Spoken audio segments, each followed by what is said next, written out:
조금 전에 제가 청구인한테 전달한 메모는 홍장원에 대한 반대 신문상이 1차 신문과 중복되는 사항이 있어서 이러이러이러한 사항은 제한할 것이다.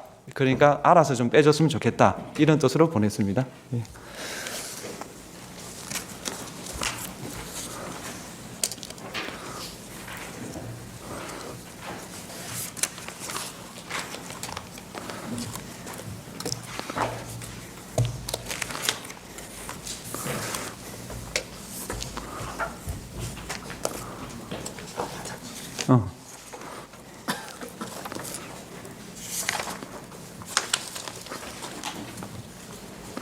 예, 한 번 더 말씀드리면 홍장원 정의는 2차 신문이고 1차 신문을 했기 때문에 1차 신문에서 질문하고 답변 나왔던 것을 또 확인하는 것은 저는 불필요하다고 생각합니다. 네.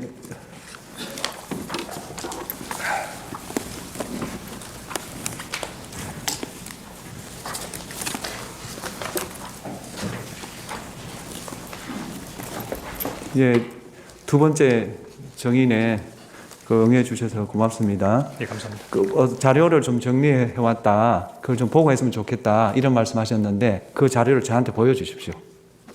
네, 제가 보고 적절 여부를 판단하겠습니다.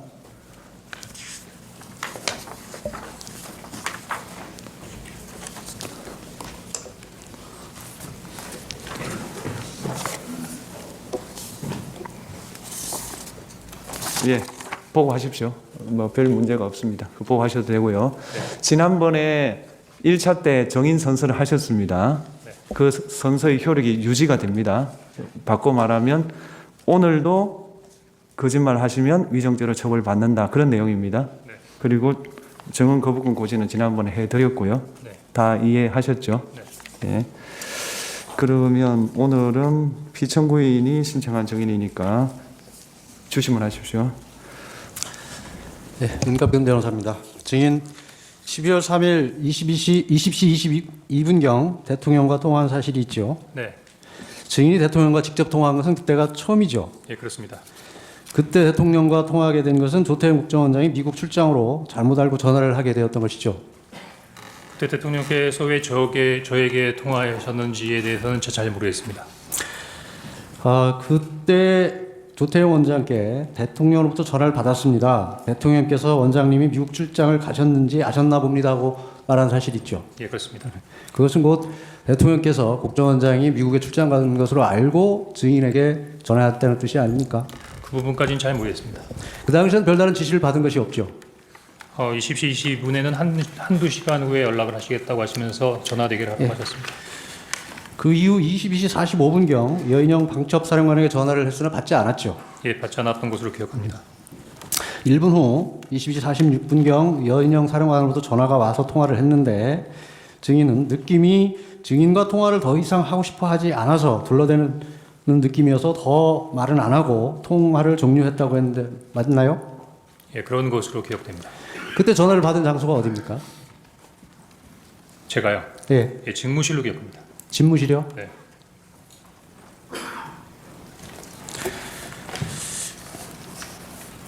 그때도 여인영 사령관이 바쁘게 움직이고 있어서 제 말에 바로 대답을 하지는 않고 여기저기 지시를 하는 것 같아서 상당한 시간 대답을 하지 않다가 상당한 시간 폰만 들고 다른 일을 하고 있는 것 같아서 더 이상 통화가 어렵다고 생각해서 알았어 하고 끊었다고 했는데 맞나요? 그랬던 것 같지는 않습니다. 증인이 검찰 조사에서 그렇게 진술을 했던 것인데 그러면 잘못 얘기한 건가요? 22시 46분에 그렇게 얘기했습니까? 예. 예. 그러면 사실인가요? 기억이 안 나나요? 22시 46분에 어떤 내용이었다는 부분은 말씀을 드렸는데 상당 시간 대답을 하지 않아서 상당 기간 폰만 들고 다른 일을 하고 있는 것 같아서 더 이상 통화 어렵다고 생각해서 알아서 하라고 푸는 것 그렇게 얘기한 것 같지는 않은데요. 증인이 그렇게 진술한 기억이 없습니까? 예, 그 부분은 그렇게 진술한 것 같지 않습니다.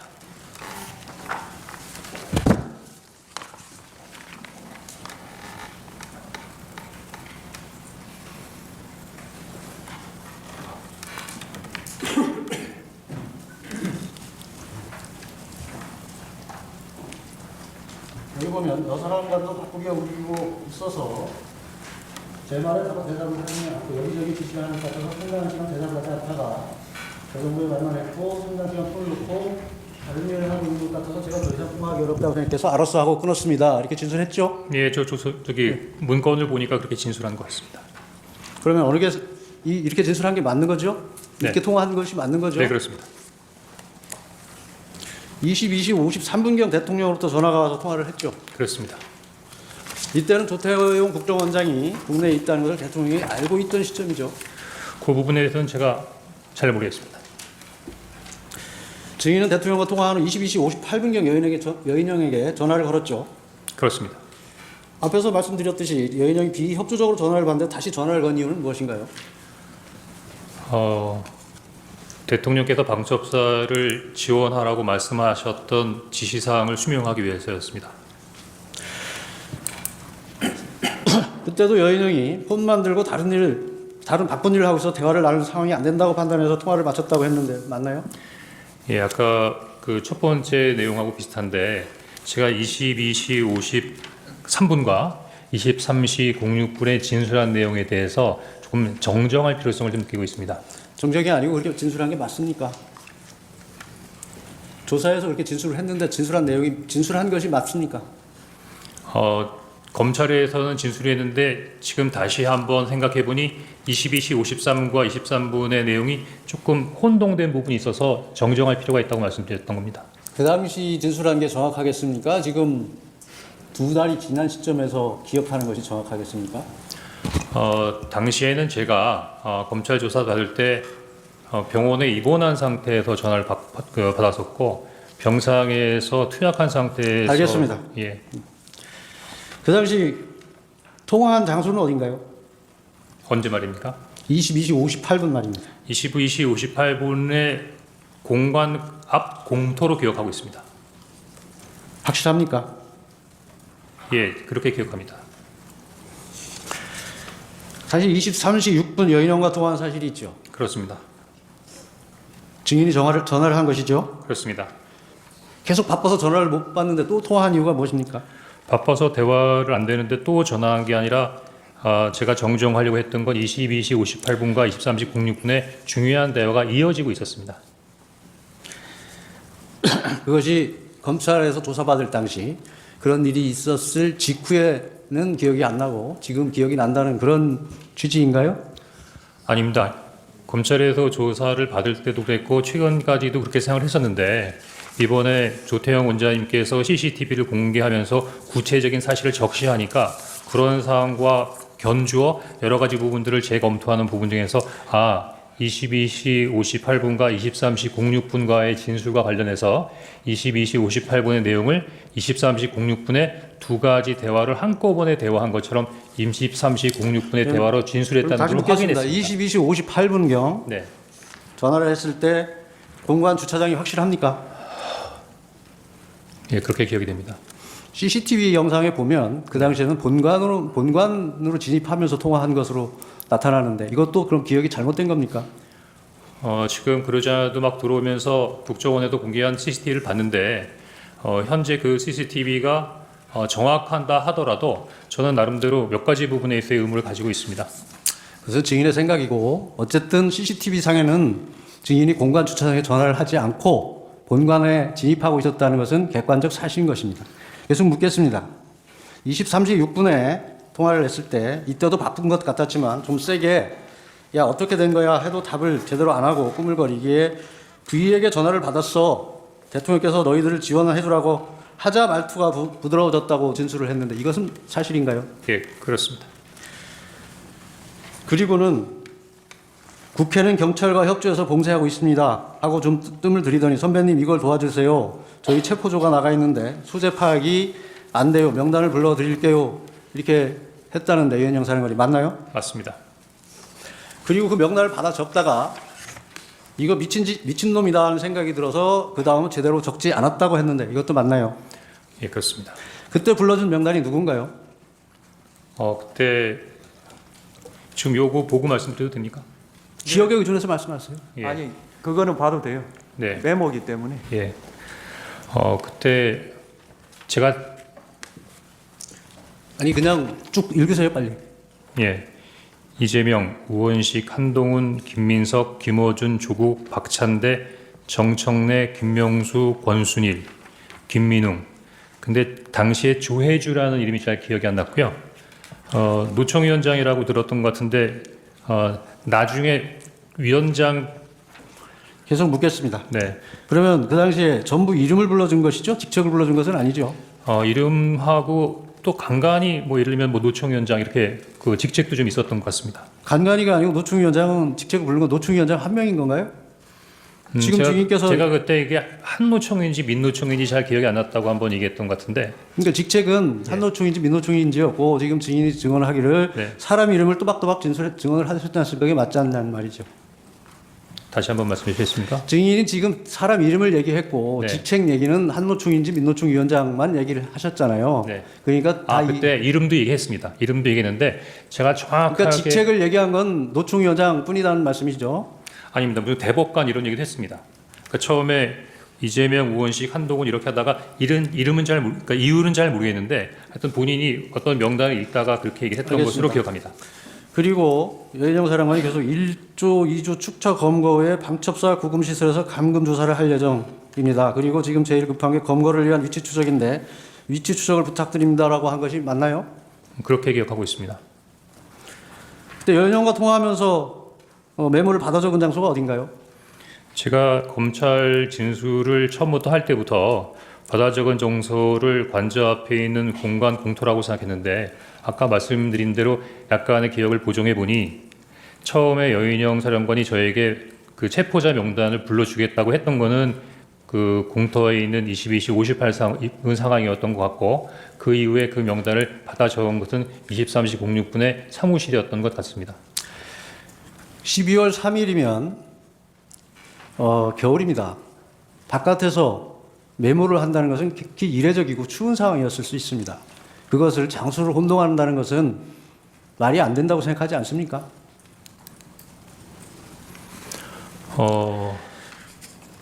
그 이후에 명단을 받아 적은 후에 네. 어떻게 했습니까? 명단을 받아 적은 게 23시 06분 이후라고 하면 23시 30분에 아마 정무직 회의가 준비되어 있었기 때문에 아마 그 회의를 가려고 했는데 그 회의에 참석하기 전에 보좌관을 불러서 막 적었던 명단을 다시 옮겨서 정서하라고 했던 것 같습니다. 증인이 진술하기를 보좌관에게 작은 수첩을 주면서 한번 정리해봐라. 나도 잘 못 알아보겠다고 해서 보좌관이 다시 그 내용을 작성했고 처음 적은 작은 메모는 글씨를 너무 날려 적어서 보기 힘들어서 구겨서 버렸다. 이렇게 진술을 했는데 맞나요? 일단은 그 두 번째 메모를 옮겨 적인 것을 받은 다음에 두 번째 메모가 있으니까 아니, 그러니까 이 진술한 게 맞냐고만 묻습니다. 보통 자기가 쓴 것을 자기도 못 알아보는데 네. 그것을 보좌관에게 정리시킨다는 것이 상식에 부합하지 않을 뿐만 아니라 지금 증인이 진술하였듯이 그 엄청난 명단을 불러줘서 미친 짓이다까지 생각했던 명단을 보좌관에게 정리시킨다는 것은 이게 상식에 부합한다고 생각하십니까?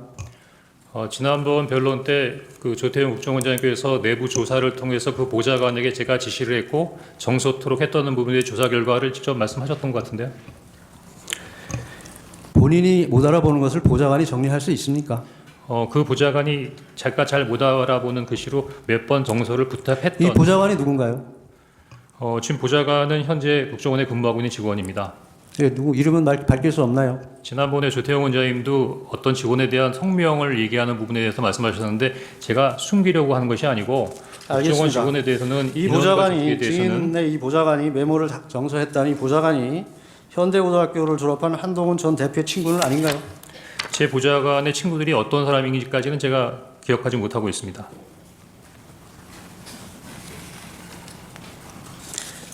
이 메모지 보시죠. 네, 이 메모지 증인이 12월 11일 검찰 조사를 받으면서 제출한 거 맞죠?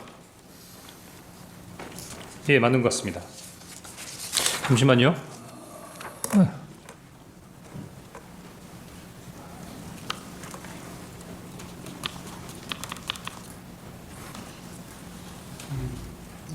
아닌가요? 맞습니다. 예.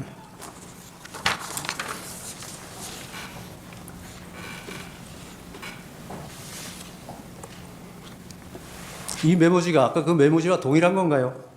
예, 메모지는 동일한 겁니다. 이게 그 정서했다는 그 메모지인가요? 정서를 보좌관이 두 번에 걸쳐서 했습니다. 그러니까 한 번, 두 번, 두 번째 정서를 했던 세 번째 메모였던 것 같습니다. 두 번째 정서했던 메모지입니까? 네, 그렇습니다. 세 번째 메모지는 어디가 있습니까? 이게 세 번째 메모지입니다. 그럼 두 번째 메모지는 어디 있습니까? 그러자도 그래서 재판관님께 그걸 말씀을 주셨는데 요 내용을 아까 말씀하신 대로 여기다가 좀 같이 보여놓고 얘기를 해도 됩니까? 네, 해보세요. 예, 계속 묻겠습니다. 예. 이 메모지는 증인이 받아 쓴 것을 보좌관이 정서한 거라고 했죠. 네. 증인은 전에 증언에서 정서로 되어 있는 대상자들의 글자는 보좌관의 글씨고 밑에 막 흘려 써 있는 글씨체가 증인의 글씨체이며 증인이 왼손잡이라서 조금 흘려 쓰는 부분이라 상대방들이 좀 알아보기 어렵다고 했는데 메모에 있는 증인의 글씨는 왼손으로 작성한 게 맞나요? 아닙니다. 그때 그러면 지난번에 증언은 위증한 것이네요. 아니 외증한 것이 아니고 다소 와전됐다고 생각이 되는데 아, 와전이 아니고 제가 그렇게 증언을 했습니다. 왼손으로 아니 쳤다고. 저도 지난번에 했던 CCTV를 봤는데 그렇게 왼손으로 썼다 이렇게 얘기하지 않았습니다. 왼손잡이가 써서 글이 흘렀다 했는데 제가 왼손잡이인데 오른손으로 글을 쓰니까 원래 왼손잡이가 오른손으로 글을 쓰니까 글이 악필이다. 그 말씀을 설명드렸던 겁니다. 증인은 검찰 조사에서 아까 명단을 적다가 이거 미친놈이다라고 생각이 들어서 그 다음은 제대로 적지 않았다고 했는데 그러면 메모지에 빠진 사람이 누굽니까?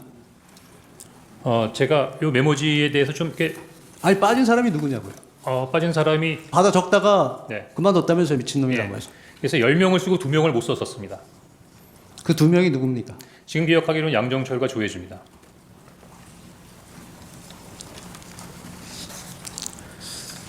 이 메모지에서 증인이 직접 작성한 부분은 이 파란색 이거 좀 띄워주시죠. 파란색 부분하고 검은색인데 검은색이 증인이 직접 작성한 부분입니까? 그 보좌관이 파란색으로 적어온 메모지에 제가 그 위에 가피를 한 것입니다. 그러면 보좌관이 정서를 하는데 왼쪽에도 권순일이 있었고 오른쪽에도 권순일이 있습니다. 이게 왜 이렇게 됐죠? 이미 잘 아시겠지만 제가 그 첫 번째 쓴 메모를 정서해서 그러면서 야, 이거 잘 모르는 사람들이 있다라고 했더니 그 두 번째 메모는 이름에다가 인적사항을 부기해서 가지고 왔었습니다. 아니 그런 것이 아니고 그래서 보고 증인이 작성한 메모를 보고 정서를 한다면 네, 왼쪽에도 권순일 이름이 예, 있고 그게 두 번째 메모입니다. 그러면 예, 증인이 권순일 이름을 두 번 적었던 것을 보고 뺏긴 겁니까? 아닙니다. 지난번에 제가 말씀드렸지만 그 아무튼 문서를 보고 정서하는 사람 입장에서는 앞에 것을 그대로 옮겨 적는 것입니다. 옮겨 그렇죠. 적는데 같은 사람의 이름이 두 번 들어간다는 것은 있을 수 없는 일이라는 것을 말씀드리는 거고요. 예, 송구하지만 이 첫 번째 말고 두 번째 종이를 올려주시면 충분히 이해가 됩니다. 그걸 보고 이해하실 수 있도록 설명드리겠습니다. 계속 묻겠습니다. 네,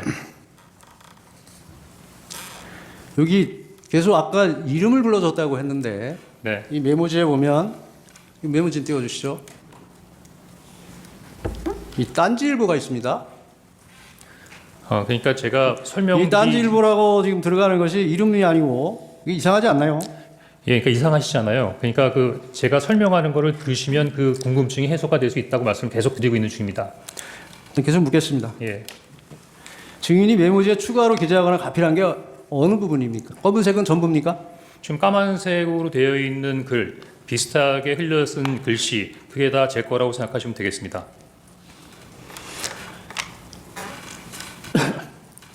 여인영 방첩사령관으로부터 여러분의 불러주는 생각은 명단을 어떠신가요? 메모를 해서 댓글로 보좌관에게 남겨주세요. 지금까지 KTN 정상화도 뉴스에서 소식을 시켰는데 알려드렸습니다. 여기 보면 시청해주셔서 딴지일보 이상한 게 들어가 감사합니다. 있고 좋아요와 구독도 권순일이라는 잊지 이름이 두 번 적혀 감사합니다. 있고 또 조국 전 의원, 박찬대 의원은 빠져서 추가로 적는 일이 생겼습니다. 왜 이런 일이 생겼을까요?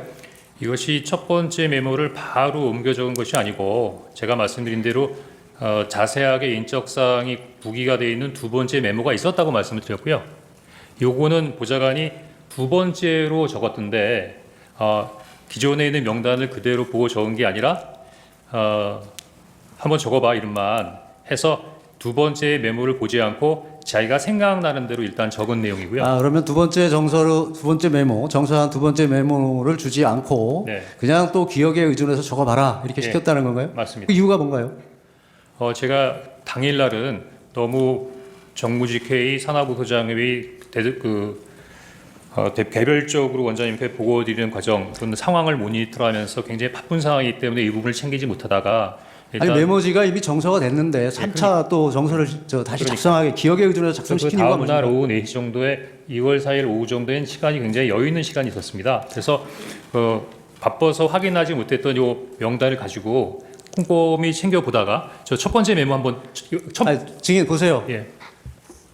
두 번째 메모는 첫 번째 메모를 보고 정서를 한 것인데 그 두 번째 메모를 주지 않고 기억에 의존해서 다시 여러분의 작성한다는 생각은 것이 말이 어떠신가요? 된다고 생각하십니까? 댓글로 남겨주세요. 저기 그게 시간이 있어서 했다는 게 그게 지금 이유가 된다고 생각하시나요? 제가 아까 말씀드린 대로 10명의 명단을 받았고 2명은 굉장히 좀 약간 어떤 사람일까라는 부분에 대해 궁금함이 있었고 계속 묻겠습니다. 12명이 아니라 예. 한두 사람 정도가 더 있을 거라고 하는 굉장히 궁금증이 있는 상태에서 저 혼자 어떻게 해결이 안 되는데 그래도 첫 번째 메모를 봤던 저 친구가 좀 뭔가를 그 기억해. 당시에 이미 첫 번째 메모는 폐기한 상태였죠. 그렇죠. 그러니까 전부 예. 저 메모는 예. 보좌관의 기억에 의존해서 작성한 거네요. 아닙니다. 두 번째 메모를 보고 쓴 겁니다. 물론 제가 두 번째 메모에서 두 세 번째 메모를 번째로 준 게 아니고 기억에 의존해서 작성하라고 했다면서요. 아니, 그건 세 번째 메모죠. 두 번째 메모했는데 세 번째 메모지입니다. 그래서 제가 그걸 계속 한번 묻겠습니다. 이 메모지에 동그라미 친 부분은 무슨 의미인가요? 제가 아마 민주당 의원님들이 이렇게 있다라는 생각으로 동그라미를 친 것 같은데요. 지금 생각해 보니까. 의원들만 동그라미를 친 건가요? 기억이 안 나나요? 아마 그랬던 것 같습니다. 앞에서 이건 미친 짓이다 하고 적다 말았다고 했는데 굳이 이 메모를 다시 정서시킨 이유는 무엇입니까? 당시 이렇게 그 말씀은 좀 제가 뭐 약간 그런 뉘앙스가 있었다는 말씀을 드렸던 거고 그런 것과는 무관하게 당시에 있었던 그런 부분이니까 당시에 이런 일이 있었으니까 최소한 비상계엄 당시에 방첩사가 체포하려고 했던 명단이다. 그 명단 정도의 인원들은 알고 있어야겠다라는 생각으로 그 명단을 기억하기 위한 차원에서 메모를 남긴 겁니다. 그 명단을 굳이 기억할 이유가 있나요? 다른 목적을 가지고 작성됐던 것으로 보이는데 그 목적이 무엇일까요? 그 정보기관에서는 여러 가지 부분들을 많이 알려고 하는데 그 알려고 하는 부분들이 다 나름대로의 다른 의미가 있어서 그렇습니까? 더구나 계속 묻겠습니다. 네. 이 증인이 며칠 전 어느 방송에 출연해서 명단이 크로스 체크됐다는 표현을 썼습니다. 그런데 이 메모지의 명단과 여인영 전 사령관이 불러줬다는 명단이 일치하지 않습니다. 그 이유는 무엇이죠? 여인영 사령관의 명단이 따로 있습니까? 저는 그냥 여인영 사령관이 당시에 불렀던 부분들을 메모했다가 그 메모한 명단만을 가지고 있는 증인은 그 언론과 인터뷰에서 크로스 체크돼서 마치 일치한다는 뉘앙스로 얘기를 했습니다.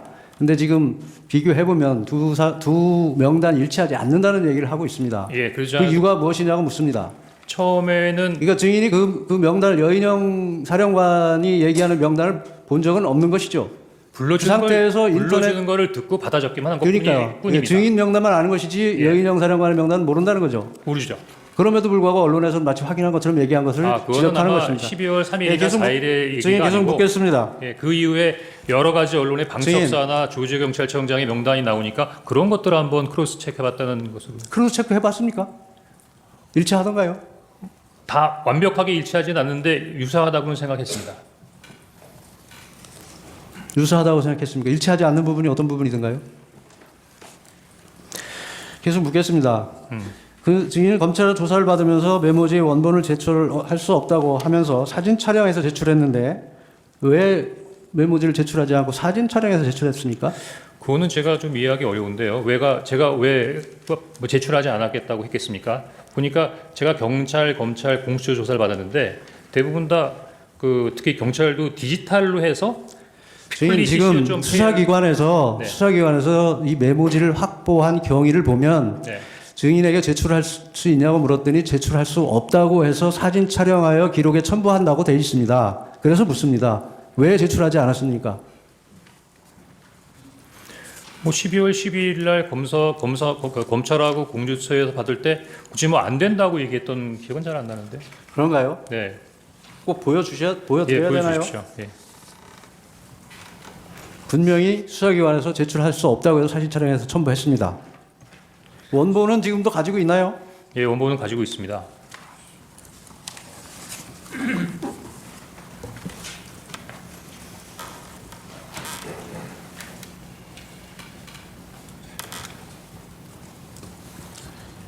여기 보시면 당분간 제가 사용해야 돼서 임의 제출은 어렵겠지만 이렇게 돼 있지 않습니까? 예. 이걸 어디에 사용하려고 했습니까? 당분간- 메모지 우측 상단에 네. 14명, 16명은 증인이 기재한 거죠. 네, 그렇습니다. 언제 기재한 건가요? 다른 검정색 가필할 때 같이 기재했던 그때 것 같이 같습니다. 한 건가요? 네. 여기 저 지금 화살표를 보면 양쪽으로 화살표가 보입니다. 네. 이 화살표는 무슨 뜻이죠? 제가 처음에 기억할 때 10명의 명단을 정확하게 기재를 했고 2명은 누가 잘 모른다고 했는데 그 모르는 사람 중에 한 사람이 성관이 관계자였다. 그래서 그 전 성관이 관계자 2명인데 그 2명 중에 한 사람이 권순일이다라는 의미로 거기다가 그 화살표를 해놨던 것 같습니다. 이 검찰에 이 원본을 제출하지 않은 이유가 네. 유체 확인 지원이나 정치적 활용 목적으로 또는 민주당에 제공하기 위한 목적은 아니었나요? 12월 11일이면 벌써 12월 6일 날 정보위원장 면담을 통해서 관련된 사항들이 다 나온 부분이기 때문에 그 이후에 이걸 활용한다고 해서 무슨 다른 도움이 이 됐을까요? 명단에 보면 네. 명단에 보면 지금 증인은 10명이라고 했는데 12명이고 네. 지금 저 화살표를 보면 네. 위에 두 직책이 권순일 전 대법관이라는 의미로 보입니다. 네. 그런데도 불구하고 위에 14명, 16명이라고 적은 것은 무슨 이유일까요? 제가 몇 번 말씀드리지만 처음에 들을 때부터 10명의 명단을 정확하게 들었고 12명의 명단을 정확하게 기억이 났고 2명은 듣기는 들었는데 잘 기억을 못했고 그런데 그런데 16명은 왜 적었습니까? 그런데 한두 명 정도가 더 있었던 것 같아서 내가 들은 게 그러니까 한 14명에서 16명 사이겠구나. 증인이 추측에 의해서 적어놓은 겁니까? 예, 14명까지는 들었는데 16명일 수도 있겠다라는 생각으로 적어 놓은 겁니다.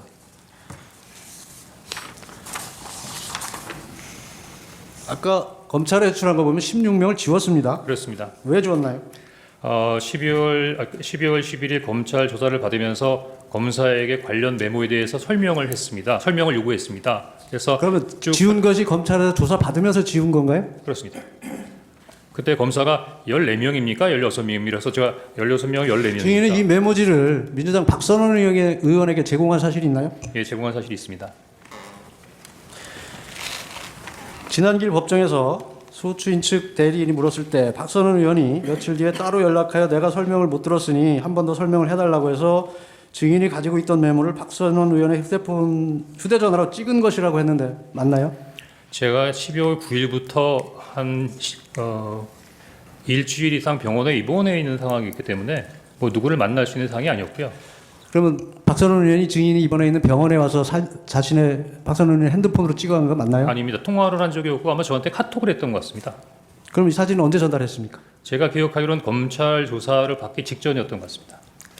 그러면 어떤 방법으로 카톡으로 보냈습니다. 카톡으로 예. 보낸 것입니까? 전송해줬단 말인가요? 그렇습니다. 예. 이 메모지를 보면 이게 어디 바닥에 놓고 찍은 것 같습니다. 네. 이 매트리스 같은데 이 사진 찍은 장소가 어딘가요? 저희 집입니다. 집에서 찍으신 건가요? 네. 저희 집에 강아지가 있는데요. 그 강아지가 미끄러지지 말라고 요 밑에 고무 같은 패딩을 바닥에 깔아놨기 때문에 아마 그것으로 보입니다. 무늬로 봐서. 제 주신 분 때 또 하겠습니다. 네. 반대 신문하시죠.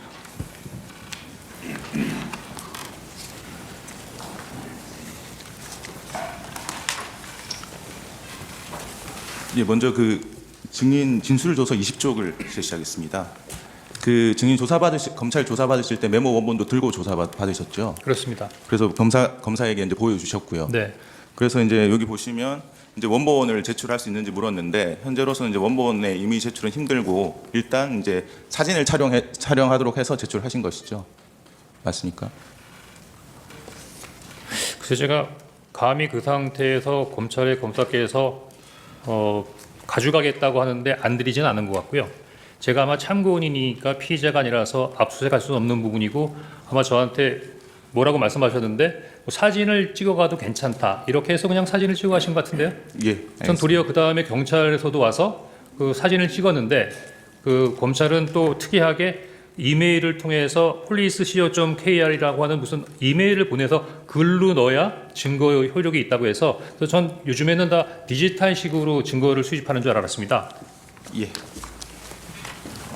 그 이제 준비된 신문사항 여쭤보겠습니다. 그 1항입니다. 그 비상계엄 당시에 증인은 국정원에서 약 30년 동안 근무해서 조직에 관해서 잘 알고 계시던 상황이셨죠.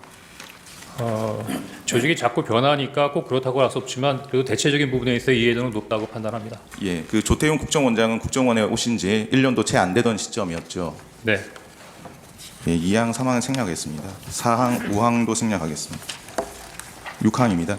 그 증인은 그 당일 그 계엄 당일에 조태용 국정원장에게 보고하시면서 대통령으로부터 전화를 받았습니다. 대통령께서 원장님이 미국 출장을 가셨는지 아셨나 봅니다라고 이제 말씀하신 것 같은데 그 이유가 대통령이 증인에게 이제 직접 전화하신 것에 대해서 나름대로 조태용 국정원장이 기분 상하도록 하지 않도록 하기 위한 그런 차원이었습니까? 사전에 뭘 얘기한 게 아니라 그냥 추정으로 얘기한 거고요. 예. 예. 그럼 별 뜻 없이 뭐 얘기하신 그런 겁니까? 거 아니면 나한테 전화할 이유가 없는데라는 어떤 그런 뉘앙스로 원장님께 말씀드리는 말씀. 예, 알겠습니다. 7항입니다. 그 피청구인은 그 2월 4일 심판정에서 이제 이렇게 말씀을 하셨습니다. 이제 피청구인이 증인에게 계엄 관련해서 방첩사를 도와주라고 이제 지시를 안 하셨다는 취지로 만약에 계엄 관련해서 방첩사를 도와주라고 지시한 것이라면 피청구인이 방첩사령관에게 직접 전화를 해서 애로사항이 있으면 국정원 1차장에게 통화를 했으니 국정원 1차장에게 전화를 하라고 말했어야 하는데 방첩사령관에게 전화를 직접 하지 않았다 이런 취지로 말씀을 하셨어요. 그런데 그 증인은 피청구인이 비상계엄 당일에 12월 3일 23시 무렵입니다. 그 여인영 방첩사령관에게 2차례 직접 전화하신 사실을 알고 계신가요? 그 당시로서는 제가 하고 있는 거 이외에는 다른 사람은 다른 내용들을 알 수 있는 상황은 아니었습니다. 예.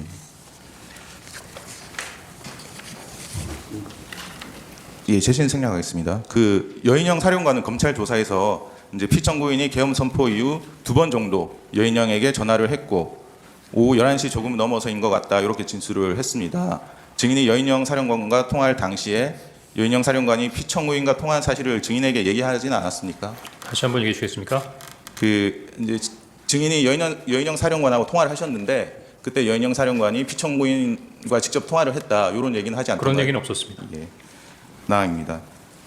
이 나항은 생략하고요. 뒷 질문만 물어보겠습니다. 그 여인영 사령관은 피청구 이렇게 진술을 합니다. 보여드리겠습니다. 그 갑제 49호 중에 15 여인영 피신조서 44쪽입니다. 여기 보시면 여인영 사령관은 피청구인과 2번째 전화를 한 내용에 관해서 출동 준비 중이다 이런 얘기를 드렸던 것 같습니다. 이렇게 진술을 했습니다. 여기서 출동의 의미는 여인영이 증인에게 말한 체포조 출동을 말하는 것으로 보이는데 어떻습니까? 기관이 다르기 때문에 그 기관에 있어서의 언어를 제가 해석하는 것은 적절치 않은 것 같습니다. 예. 그 8항입니다. 증인은 2024년 12월 6일 오전 10시경 이제 간부들과 이임식을 하셨죠. 네. 그래서 그 모인 간부 30여 명에게 이제 계엄 당일 대통령으로부터 전화받은 사실 그리고 통화 내용 방첩사로부터 체포 명단을 받은 사실 등을 알려주면서 국정원을 잘 지켜달라는 취지로 말씀을 하셨죠. 그 이임식 간담회에서요. 예. 예, 이임식 간담회에서 그런 내용을 공식으로 한 건 사실입니다. 예. 국정원을 잘 지켜달라는 의미는 앞으로도 국정원이 이번 비상계엄과 같은 불법적인 일에 가담하지 말라는 당부의 말로 보면 됩니까? 뭐 함축적인 의미를 담고 있었습니다. 예. 예, 9항, 10항, 11항 생략하겠습니다. 12항입니다.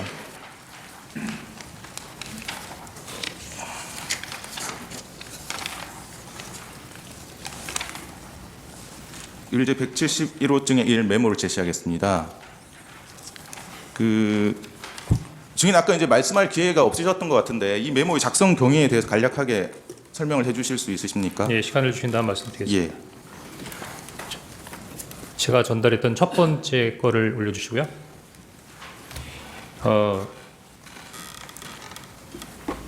문서나 메모라고 하는 거는 중요도와 필요에 의해서 만드는 부분인데 저는 사실 지금처럼 이 메모가 중요한 부분에 있어 가치를 갖는 증거가 될 수라고는 당시로서는 전혀 생각을 못했습니다. 다만 당시로서는 더구나 비상계엄이 해제된 이후이지만 또 방첩사에서 비상계엄의 기간 동안에 왜 이런 사람들을 체포하려고 했을까라는 궁금증이 있었고 지금 당장은 어떻게 모르지만 이런 명단들에 대해서 좀 관심을 가져봐야겠다는 생각이기 때문에 나름대로 메모를 해서 이름들을 잊어먹지 않기 위해서 만들어 놓은 겁니다.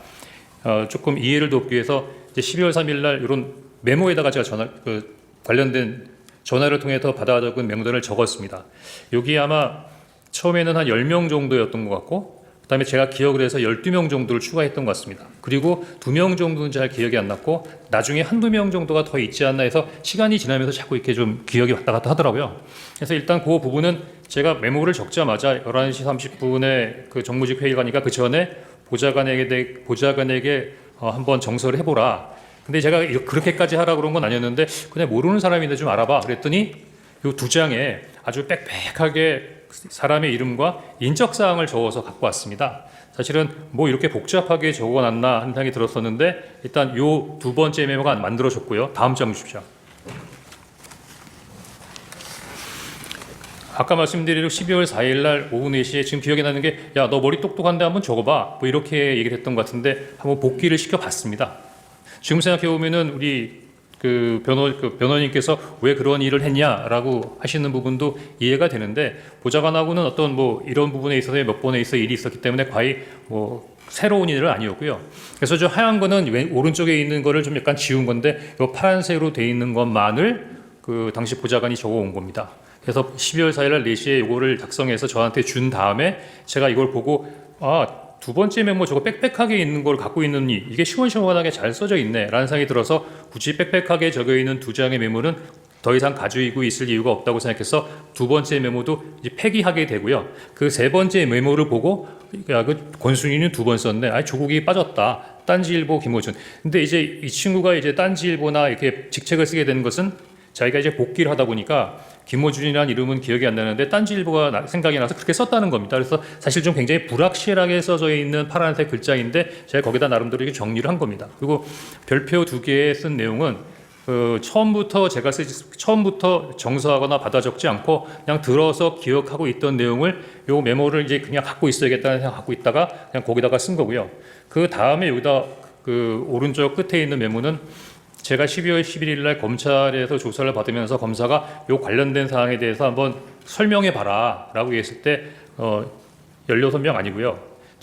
지금 여기 뭐 14명이라고 그랬는데 12명밖에 없지 않느냐 그렇게 얘기하길래 제가 처음에는 기억이 안 났지만 물리면 그 선관위 관계자, 선관위 명단 이렇게 쭉 하다 보니까 그때 쭉 생각이 나서 조혜주하고 양정청이라는 명을 2개를 추가했고 요 밑에 생각 안 나던 이름 2개를 제가 썼던 건데 그때는 특별한 의미 없이 했던 행위들이 이렇게까지 설명드려야 되는 상황이 됐던 것 같습니다. 이상입니다. 예. 그 12월 4일 그 이제 가필하신 부분 이제 파란색 부분은 보좌관의 글씨고요. 네. 그 아래쪽에 이제 축차 검거, 뭐 위치 추적, 감금 도사 이런 부분은 증인이 12월 4일 날 오후에 보좌관이 그 기억나는 대로 쓰신 이후에 12월 4일에 그렇습니다. 가필하신 건가요? 예. 그 증인은 이 심판정에서뿐만 아니라 여러 수사기관에서 이 메모가 보좌관에게 명단을 다시 쓰게 해서 작성한 것이라고 일관되게 진술을 하셨죠. 그렇습니다. 예. 그 갑제 49호 중에 15 여인형 피신조서 15, 16, 18쪽을 제시하겠습니다. 그 여인형 사령관은 검찰 조사에서 체포자 명단이 언론에 보도된 14명이 맞을 것 같다라고 진술을 하셨고요.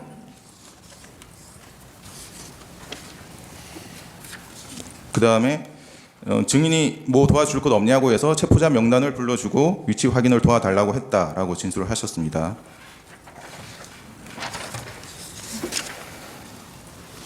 그리고 홍장원에게 요청한 위치 추적 대상자가 조지호 경찰청장에게 요청한 위치 추적 대상자와 동일한 것 같다라고 진술을 하셨습니다. 그래서 여인영 사령관의 진술은 이제 증인의 증언, 여인영으로부터 체포 대상자에 대한 위치 추적을 요청받았다라는 내용과 증인이 작성한 메모의 내용과 일치하는 것으로 보이죠. 그런 것 같습니다.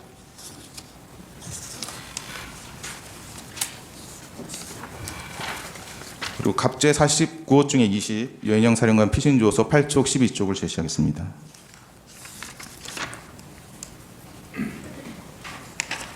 이게 여인영 사령관 휴대전화 포렌식 결과인데요.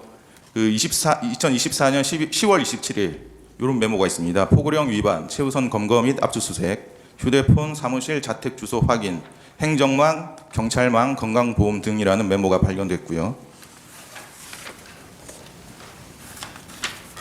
그리고 2024년 11월 9일에 이미 계엄 당일에 체포 명단과 거의 동일한 이재명, 조국, 한동훈, 정청래, 김민석, 우원식, 이하경, 박찬대, 김민웅, 양경수, 최재형, 김어준, 양정철, 조혜주 등 14명의 명단이 이미 작성되어 있었던 메모가 발견되었습니다. 지금 이런 사실은 모르셨죠? 제가 들었던 이야기 이외의 다른 부분에 대해서는 일체의 정보가 없었습니다. 예, 14항입니다.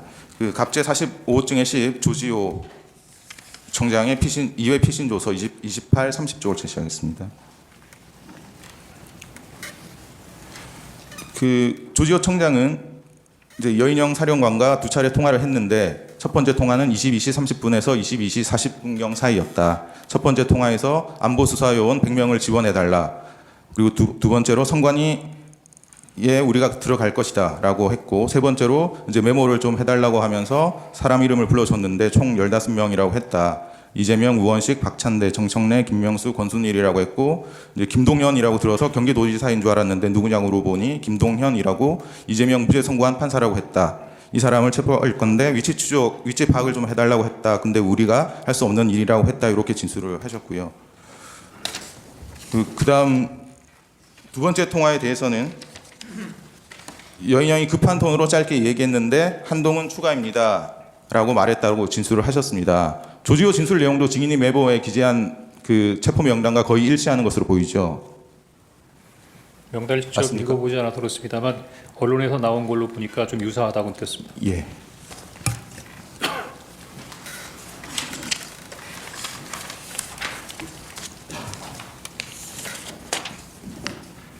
다시 171호증의 1 메모를 제시하겠습니다. 여기 이제 증인 보시면 14명, 16명이라고 기재되어 있는데 이 부분은 체포 대상자 인원수를 기재한 것인가요? 그렇습니다. 인원수를 이렇게 그러니까 체포 대상자라고 불러줬던 명단의 인원수를 예. 14명에서 16명 정도가 되겠다라고 기억해서 적어놓은 것입니다. 예. 그 16명 밑에는 밑줄이 있는데 이건 어떤 취지로 그으신 건가요? 16명까지일까? 예. 알겠습니다. 그 이제 기재한 인원은 12명으로 보이는데 나머지 2명 혹은 4명은 기억이 나지 않아서 이제 못 적으셨다는 것이죠. 제가 그 12월 6일 날 이 얘기할 때부터 2명이 기억이 안 나더라고요. 예. 근데 한 사람은 성관이 관계자라고 했고 한 사람은 아마 양 뭐라고 들었던 것까지는 기억이 난다고 같은데 누굴까 한동안 기억을 못했던 것 같습니다. 15항입니다.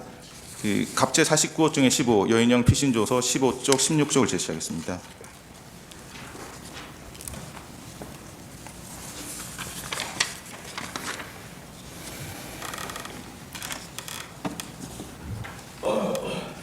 그 여인영은 검찰 조사에서 김영현으로부터 뭐 10명 정도 머릿속에 있었는데 장관님께 또 전화가 왔습니다. 이 3명부터 잡아라라고 얘기를 들었고 그 3명이 이재명, 한동훈, 우원식이었습니다.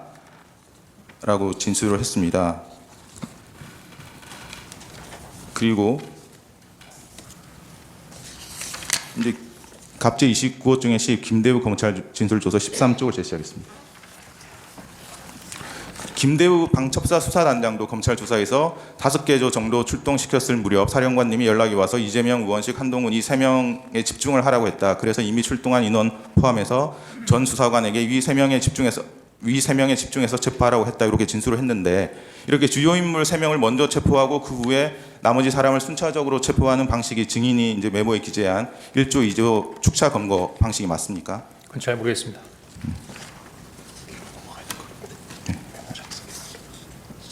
이제 16항 생략하겠습니다. 18항도 생략하고요. 이제 메모 작성 경위에 관해서 여쭤보겠습니다.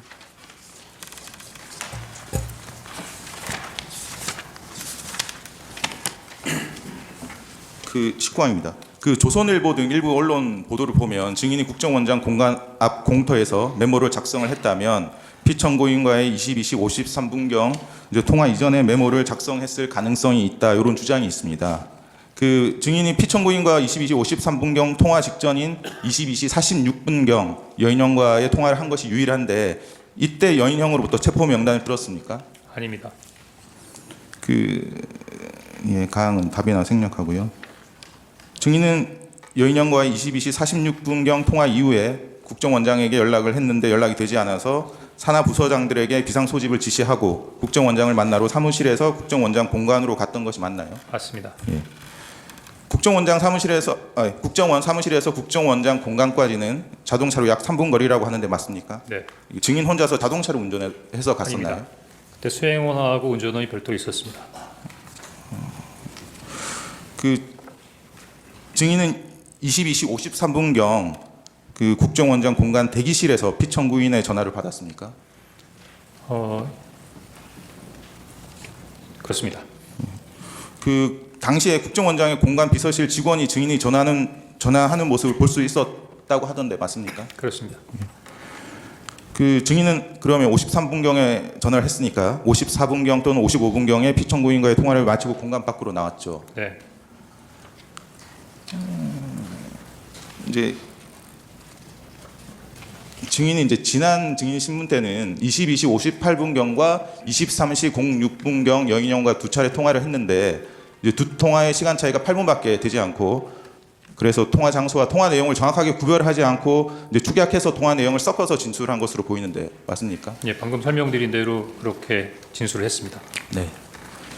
그러면 증인이 기억하는 22시 58분경과 23시 06분경의 통화 내용을 구별하면 어떻게 다릅니까? 마침 조서를 보니까 여인영 사령관도 제가 일반 폰으로 전화했고 보안 폰으로 바꾸자고 했었는데 처음에 전화해서 국회 봉쇄 얘기가 있었고 위치 추적하자는 얘기가 있었고 체포자 명단을 불러주겠다고까지 했습니다. 근데 체포 명단을 그때 받아 적으려고 준비를 다 하고 있는데 가만히 생각해 보니까 일반 폰으로 서로 통화하고 있는 거예요. 그래서 이거 약간 좀 예민한 것 같으니까 보안 폰으로 바꾸자라고 했죠. 근데 보안 폰으로 바꾸고 보니까 제 보안 폰에는 차관급 이상의 국가안보 주요 간부들만 들어가 있었기 때문에 방첩사령관이 포함이 되어 있지 않았습니다.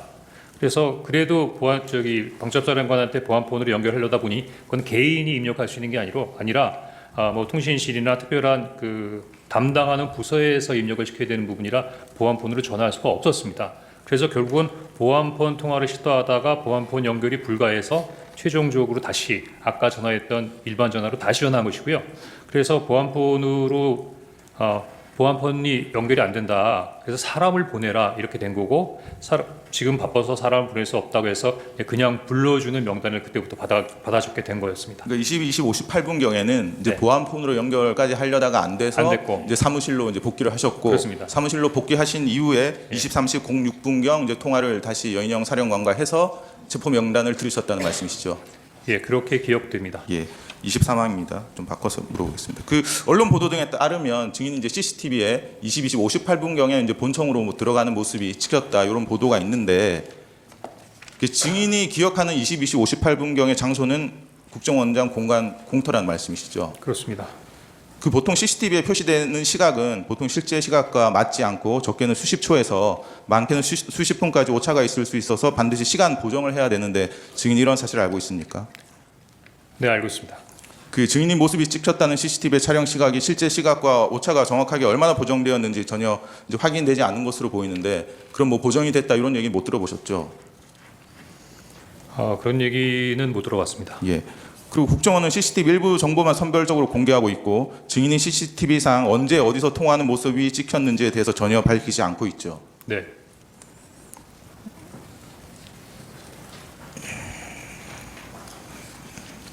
24항 생략하겠습니다. 25항도 생략하겠습니다. 26항입니다. 증인이 12월 4일 이제 오후에 보좌관에게 전날 밤에 작성했던 명단을 다시 작성해라고 했는데 그 당시에는 보좌관이 처음에 그 12월 3일 밤에 작성했던 메모가 없어졌기 때문에 그렇게 다시 작성하라고 하신 건가요? 아닙니다. 그럼 다시 작성하라고 하신 이유가 정확히 어떤 건가요? 12월 4일 오후에 그 명단을 쭉 보고 있으니까 계속 그 두 명이 생각이 안 났던 부분이 머리를 맴돌았고 한두 명 정도가 더 있을 텐데라는 생각이 들었는데 다시 여인영사령한테 물어볼 수 있는 사안은 아니었기 때문에 혼자서 이렇게 할까 저렇게 할까 하다가 뭐 특별한 의미는 없지만 보좌관에게 야 너 머리 좋으니까 한번 다시 써봐라 하고 얘기를 했고 사람이 어떤 일을 할 때 꼭 한 가지 이유로만 얘기하지 않지 않습니까? 사실은 첫 번째 메모를 그 두 장으로 나눠서 써온데 사람 이름에 가로 열고 뭐뭐뭐 해갖고서는 아주 빽빽하게 나서 어떻게 보면 보기가 어려울 정도로 복잡한 메모라 이거 버리고 새로 써야겠다는 생각을 했었는데 마침 이제 보좌관이 들어오길래 너 머리 좋으니까 한번 이름만 다시 한번 시원시원하게 써봐 하여튼 뭐 이런 식으로 얘기를 했던 것 같습니다. 예. 그래서 그 파란색 볼펜으로 이렇게 이름하고 본인이 기억하려다가 기억하지 못한 부분을 직책으로 해서 이렇게 한 10명 정도를 기억해서 썼던 것 같습니다. 예. 그러면 12월 3일 밤에 작성한 체포 명단과 12월 4일 오후에 작성한 체포 명단이 동의를 합니까? 명단은 다 동일합니다. 예. 의제 127호증의 1, 즉 홍장원 검찰 제출 자료 21에서 25쪽을 제시하겠습니다. 요 메모들이 있는데요.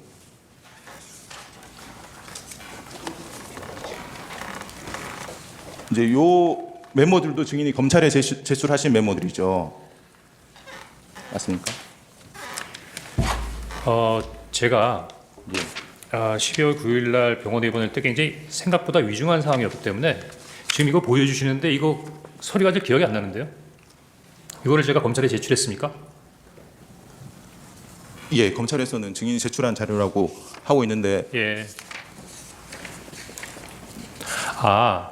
이제 당시에 그 상황이 끝나고 난 다음에 그 상황을 좀 정리하기 위해서 메모를 해놨던 것 같긴 합니다. 예. 이거 기억났습니다. 이건 검찰에 제출했다고 그러시니까 제가 잘 기억이 안 나는데 요 메모는 아마 제가 정보위원회 가기 전에 가서 이제 그 정보위원장 면담을 할 거니까 그 하기 전에 뭐 간단하게 제가 그때 있었던 일들을 그 정리해놨던 그 메모인 것 같습니다. 예, 알겠습니다. 네. 33항까지 생략하고요. 34항입니다. 그 증인은 계엄 선포 이전에 신성범 정보위원장과 여러 차례 통화를 한 내역이 있는데 어떤 대화를 나누셨습니까? 신성범 정보위원장하고 양당 간사하고는 자주 통화를 했습니다. 뭐 예를 들면 그 신문에 어떤 내용이 나면 또는 뭐 해외 관련된 사항이 나면 뭐 그 부분에 대해서 묻기도 했고요. 그리고 꼭 업무적인 부분이 아니라 개인적으로도 종종 시간이 지나니까 좀 친하게 통화할 수 있는 사이였기 때문에 종종 통화를 했던 것 같습니다. 예. 그 36항입니다. 자꾸 이제 피청구인 측에서는 박선원 의원과 이제 증인이 연락한 것에 대해서 문제를 삼고 있는데 그 계엄 당일 12월 4일 자정 무렵에 박선원 의원으로부터 카카오톡으로 이게 무슨 일입니까? 라는 메시지를 받고 한 2시간 지나서 저도 TV만 보고 있습니다. 라고 답장을 이제 보내셨고 박선원 의원이 그러셔야 합니다. 라고 보내신 적은 있으시죠? 예, 있습니다. 그게 답니다. 그 대화 말고 다른 대화가 있었습니까? 다른 대화는 없었죠. 언제 말입니까? 그 계엄 당일. 개명 당일은 전화 통화한 적 없을 겁니다. 예. 예. 37항입니다. 그 조태용 국정원장의 이제 통화 내용을 보면 신성범 정보위원장, 성일종 국방위원장과 통화한 내역이 많이 있는데 이제 국정원장과 국정원 1차장 등 이제 국정원 정무직들이 정보위원회, 국방위원회 위원장, 여당 간사, 야당 간사들과 연락하는 것이 뭐 특별히 이례적인 일은 아니죠. 네, 그렇게 생각합니다. 예. 이제 피청구인 측에서는 이제 증인이 계속 야당 쪽과 연락한 것을 이제 이상하게 탄핵 공작이다 이렇게 주장을 하고 있는데 그 조태용 국정원장의 통화 내역을 보면 의제 133호증입니다. 그 계엄 전날 12월 2일 17시 51분경에 이제 영부인과 문자 메시지도 주고받고요. 그리고 계엄 당일인 12월 3일 오전 09시 49분경에도 메시지를 주고받습니다. 그 이례적인 것으로 치자면 국정원장이 영부인과 업무적이든 사적이든 연락을 주고받는 것이 훨씬 더 이례적인 일 아닙니까? 제가 평가할 사항은 아닌 것 같습니다. 예. 또 피청구인 측에서는 이제 증인이 인사청탁을 했다 이렇게 주장하고 있는 사실 알고 계시죠? 사실무근입니다. 그 증인 김상민 국정원장 법률특보 아시나요? 예, 본 적 있습니다. 그 김상민 법률특보의 임명 경위에 대해서 알고 계십니까? 법조계 인물이기 때문에 오셨다? 뭐 이렇게 정도만 알고 있습니다. 그 증인이 해임 통보를 받으신 게 12월 5일 한 4시경입니까? 네. 그 조태용 국정원장 통화 내역 보면 김상민 법률특보와 12월 5일 이렇게 15시 41분, 16시 48분, 17시 34분, 17시 49분 이렇게 4차례 이제 통화를 주고받은 내역이 있습니다. 마침 이때가 이제 증인의 경질 통보를 받은 그 시점인 것 같은데요. 혹시 증인은 국정원장으로부터 법률특보와 상의를 해서 증인의 해임을 결정했다 이런 얘기 들으신 적 없으신가요? 그건 아니고 아마 당시에 저만 경질된 게 아니라 기조실장도 같이 교체한다는 얘기가 있어서 그 기조실장의 후임으로 김상민 특보가 온다는 얘기가 있었습니다. 예, 39항은 지난번 증인신문에 했었는데 질문을 안 한 내용이어서 좀 여쭤보겠습니다. 그 지금 국정원이 이제 수사권은 없어졌지만 북한에 관한 정보, 방첩에 관한 정보, 간첩이나 국가 안보 침해에 관한 정보를 수집하고 배포하는 국정원의 역할은 변경되지 않았죠. 네. 그리고 그 국정원은 국정원법에 따라서 국가안보와 국익에 반한 활동을 하는 내국인을 발견하고 추적하는 체계와 시스템도 갖춰놓고 있죠. 내국인이라고 하셨습니까? 예, 국가안보와 국익에 반하는 활동을 하는 내국인을 발견하고 추적하는 체계와 시스템을 갖춰놓고 있지 않나요? 예, 반국가적인 부분이라면은 안보수사국에서 그런 부분들에 대한 추적 활동을 할 것으로 생각됩니다. 그리고 국정원은 이제 수사권은 없어졌지만 이제 현장 조사, 문서 열람, 시료 채취, 자료 제출 요구, 진술 요청 등을 할 수 있는 조사권이 2024년 1월 1일부터 새로 신설돼서 시행되고 있는데 그 사실 알고 계시죠? 예, 조사권은 있다고 알고 있습니다. 네. 예, 추가 신문하십시오.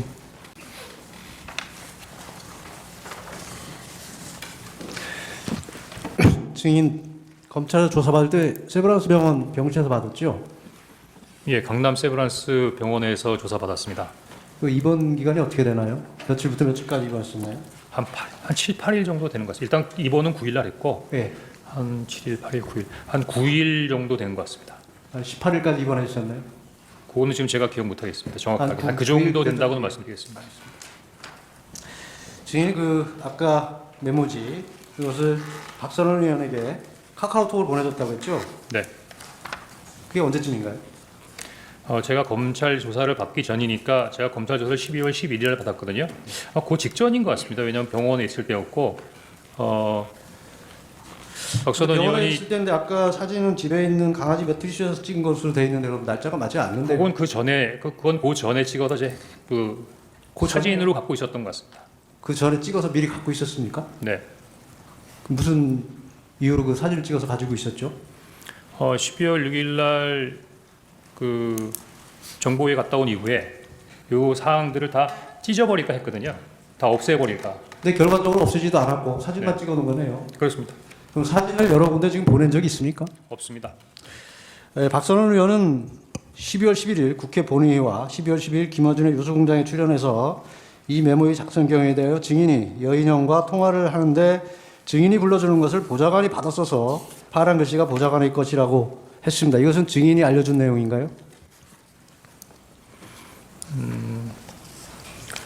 어떻게 얘기를 했다고요? 제가 그 프로그램을 못 본 것 같습니다.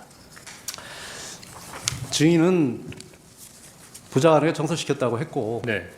박선원 의원은 네. 증인이 불러주는 것을 보좌관이 받았었다고 했습니다. 예. 계속 묻겠습니다. 예. 이 메모가 증인이 12월 6일 정부에 출석과 진술을 했을 때 이미 있었던 것은 맞죠? 4일, 5일을 작성했다는 것이죠? 그러니까 12월 6일 정보에 참석하기 전에 있었다. 네. 예, 그렇습니다. 그때 왜 안 가지고 왔죠? 그냥 가져갔습니다. 그럼 제출 안 했습니까? 제출을 안 하고 보여드렸는데 통화 내역이나 이런 부분들에는 관심을 가지시는데 메모엔 별로 관심이 없으세요. 그럼 메모를 누구에게 보여줬습니까? 신성범, 이성권, 근데 김병기 아무도 의원 세 관심을 갖지 사람만 않아서 제출하지 않았습니까? 달라는 말을 안 해서 아주 그냥 가만히 있었어요. 보여는 줬습니까? 보여는 줬습니다. 그럼 아무도 달라고 하지는 않더란 달라고 하지 말이죠. 않았습니다. 왜냐하면 그때 예, 계속 그때는 제가 아니, 그거를 계속 묻겠습니다. 하니까 예, 주로 예. 메모를 하면서 받아 적었던 것 같습니다. 김병기 의원은 대통령과의 휴대전화 내역과 여인영과의 휴대전화 내역을 공개하면서 명단에 대해서는 증인이 기억한 순서라고 하면서 명단을 공개했습니다. 당시에 메모가 존재했던 건 맞나요? 맞습니다.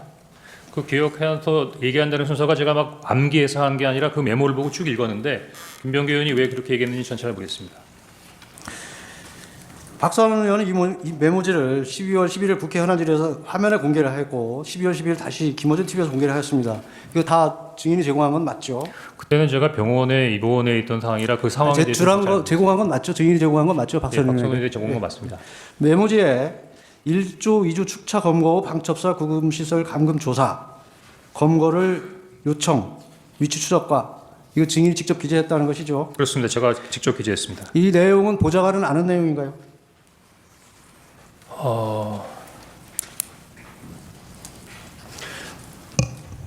처음 보좌관이- 메모지에 없었고 나중에 가필한 것이기 때문에 보좌관은 모르나요? 아니 혹시 뭐 보좌관이 왔다 갔다 하면서 사실 보좌관이 다른 사람처럼 생각하는데 차장실 정도가 되면 이 정도보다도 훨씬 자, 이제 보세요. 일이 많이 있습니다. 예. 메모를 그 3일 계엄 당일 또 4일 5일까지 정리를 했나요? 그러면 이미 비상계엄이 해제가 됐습니다. 그리고 당초에 5일까지 한 게 아니라 4일날 4일 날 오후에 완성이 된 완성이 거죠. 됐습니까? 예. 그러면 이미 그때는 비상계엄이 해제된 시각이고 그리고 여인영 사령관이 증인에게 명단을 불러준 이유는 그 위치 추적이라고 한 것이 맞죠? 예, 위치 추적이라고 하는 게 맞습니다. 위치 추적이 분명합니까? 네. 위치 확인입니까? 추적입니까? 확인과 추적이 어떻게 달라지는지 잘 모르겠는데요. 그러면 이미 체포자가- 비상계엄이 해제됐고 이거 명단을 이용해서 더 이상 사용할 데가 없는데 또 증인은 아까 미친 짓이다까지 했던 메모를 다시 정서한 이유가 뭡니까? 위치 추적을 위해서 필요한 것은 아닐 테고 이미 제가 미친 비상계엄이 짓이라- 해제됐기 때문에 그렇다면 증인은 이 어떤 다른 목적, 정치적으로 활용하거나 어떤 증인의 입지를 확보하기 위한 목적으로 작성했던 건 아닙니까? 그 메모지로 어떤 정치적 입지를 만들 수 있죠? 아니란 말이죠. 아닙니다. 네.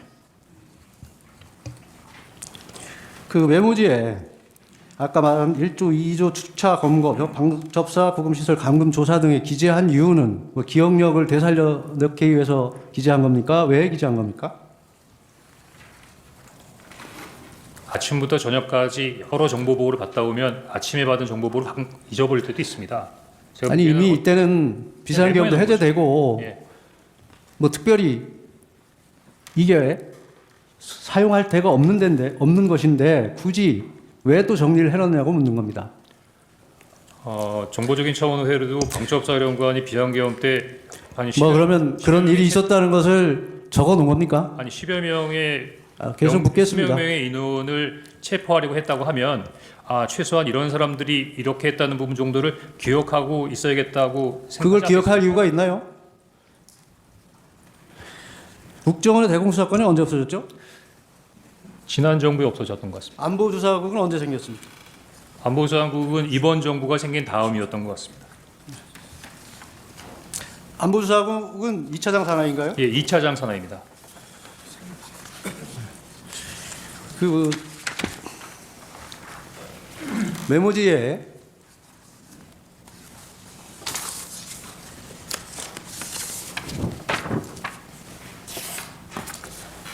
(1차) (2차) 축차 검거 또 검거 요청 뭐 이런 얘기들이 나옵니다. 근데 여인영 사령관은 증인과 통화했을 때는 체포조가 아직 나가 있을 때도 아니라고 하고 있습니다. 그런데 증인은 아까 증언에서도 체포조가 나가 있습니다라고 여인영 사령관이 얘기를 했다고 합니다. 그건 맞지 않는데 상식적으로 어떤가요? 글쎄 저는 그냥 이야기한 대로 들었기 때문에 그 체포조의 어떤 동선이나 이런 부분 이야기한 대로 적은 것이 아니고 당초 메모에 증인이 특정 목적을 가지고 이걸 기재해 넣은 것이라고 볼 수밖에 없습니다. 왜 그러냐면 이게 체포조 출동 시간과도 맞지 않고 방첩사의 구금 시설도 없고 지난 기일에 재판관님께서 물었을 때 검거 요청은 아닌데 검거 지원 요청을 잘못 기재했다고 했습니다. 여러 가지가 상식에 반합니다. 그렇다는 것은 이것이 조작되거나 특정한 목적으로 작성됐다는 것을 설명하는 이유가 그것밖에 없다고 생각한다는 것입니다. 그냥 이야기해 그리고 준 증인 것은 지난 기일에 국정원에서 여러 기관들이 협조를 하고 있어서 위치 추적이 가능하다고 했죠. 법적인 절차에 따르고 그 관련 협력기관과 협력하면 가능하다고 했습니다. 국정원에 수사권이 없는데 가능할까요? 대공수사권은 대공 혐의자를 잡을 때 하는 부분이지만 국제범죄에 관련된 부분은 국제범죄자에 대한 부분에 있어야 법적인 조치를 할 수 있죠. 자체 위치 추적 장비가 있습니까? 없는 걸로 알고 있습니다. 그럼 결국 위치 추적을 하려면 통신사에 요청을 해야 되고 영장을 받아야 되는 것은 맞죠? 통상 제가 알기로는 소방청이 위치 추적을 정확히 한다고 들었습니다. 소방청에서 위치 추적을 한다고 들었습니까? 예, 소방청하고 경찰청과 협조해서 한다고 들었던 것 같습니다. 경찰청, 소방청의 위치 추적도 모두 통신사의 협조 없이는 불가능합니다. 영장을 발로 받아야 가능합니다. 예, 제가 직접 위치 추적을 해보지 않아서 그 부분까지는 잘 모르겠습니다. 그러면 증인이 여인영 사령관으로부터 위치 추적 요청을 받았을 때, 네. 위치 추적 확인이든 요청을 받았을 때, 그러면 위치 추적을 하려고 했습니까? 아니면 여인영 사령관에게 뭐라고 답변을 했습니까? 거기에 대한 답은 하지 않고 다 명단을 들은 다음에 어떻게 해?라고 물었습니다. 뭐 예를 들어서 위치 추적을 하든 어떻게든 어떻게 하면 어떻게 해? 했더니 저에게 직접 전화를 주십시오. 이렇게 이야기했던 것으로 기억됩니다. 결국 결론적으로 보면 증인이 할 수 없는 일을 요청받았다는 것이네요. 그렇다면 증인은 그건 우리가 할 수 없는 일이다라고 분명히 얘기했어야 될 것이고, 특히 이거 미친 짓이다까지 생각이 들었는데 그거에 대해서 어떻게 해라고 묻는 것이 상식에 부합하나요? 만약에 여인영 사령관이 저에게 그랬다면 아마 제가 혼을 냈겠죠. 그런데 그 전에 지시를 받았지 않습니까? 그 부분에 대해서는 고민을 했습니다. 그 전에 대통령께서 지시를 했다는 말씀인가요? 그렇습니다. 그때 대통령께서 증인과 여인영 사령관이 육사 선후배라는 얘기를 한 워딩이 기억나시나요? 기억 안 납니다. 대통령은 검찰총장까지 했고 국정원에 대한 수사를 오래 했습니다. 그래서 그 체계를 수사 체계를 누구보다 잘 압니다. 그리고 국정원에 대공수사권이 없다는 것도 압니다. 그런데 거기에 대고 증인에게 무슨 체포 지시를 한다는 것이 말이 된다고 생각하시나요? 저도 지금까지 그게 궁금합니다.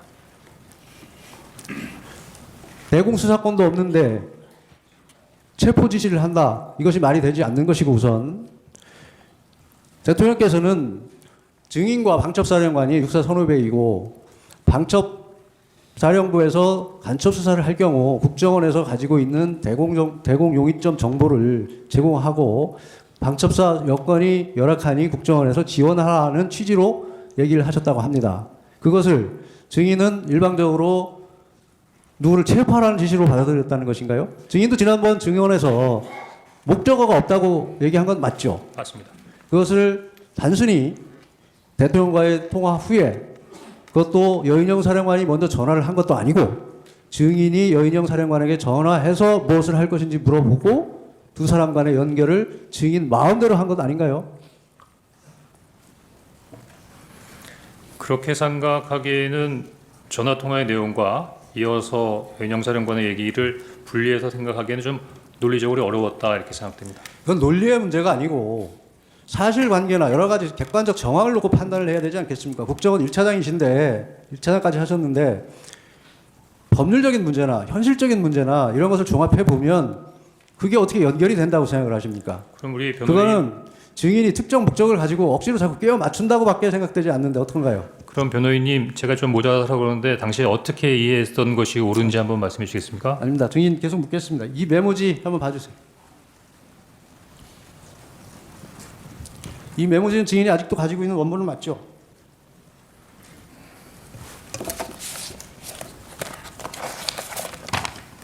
예, 가지고 있습니다. 이 메모지에 다시 아까 2차인지 3차인지 증인이 얘기하는 그 메모지에 조혜주, 양정철 두 사람이 또 추가됩니다. 네. 이건 언제 기재한 건가요?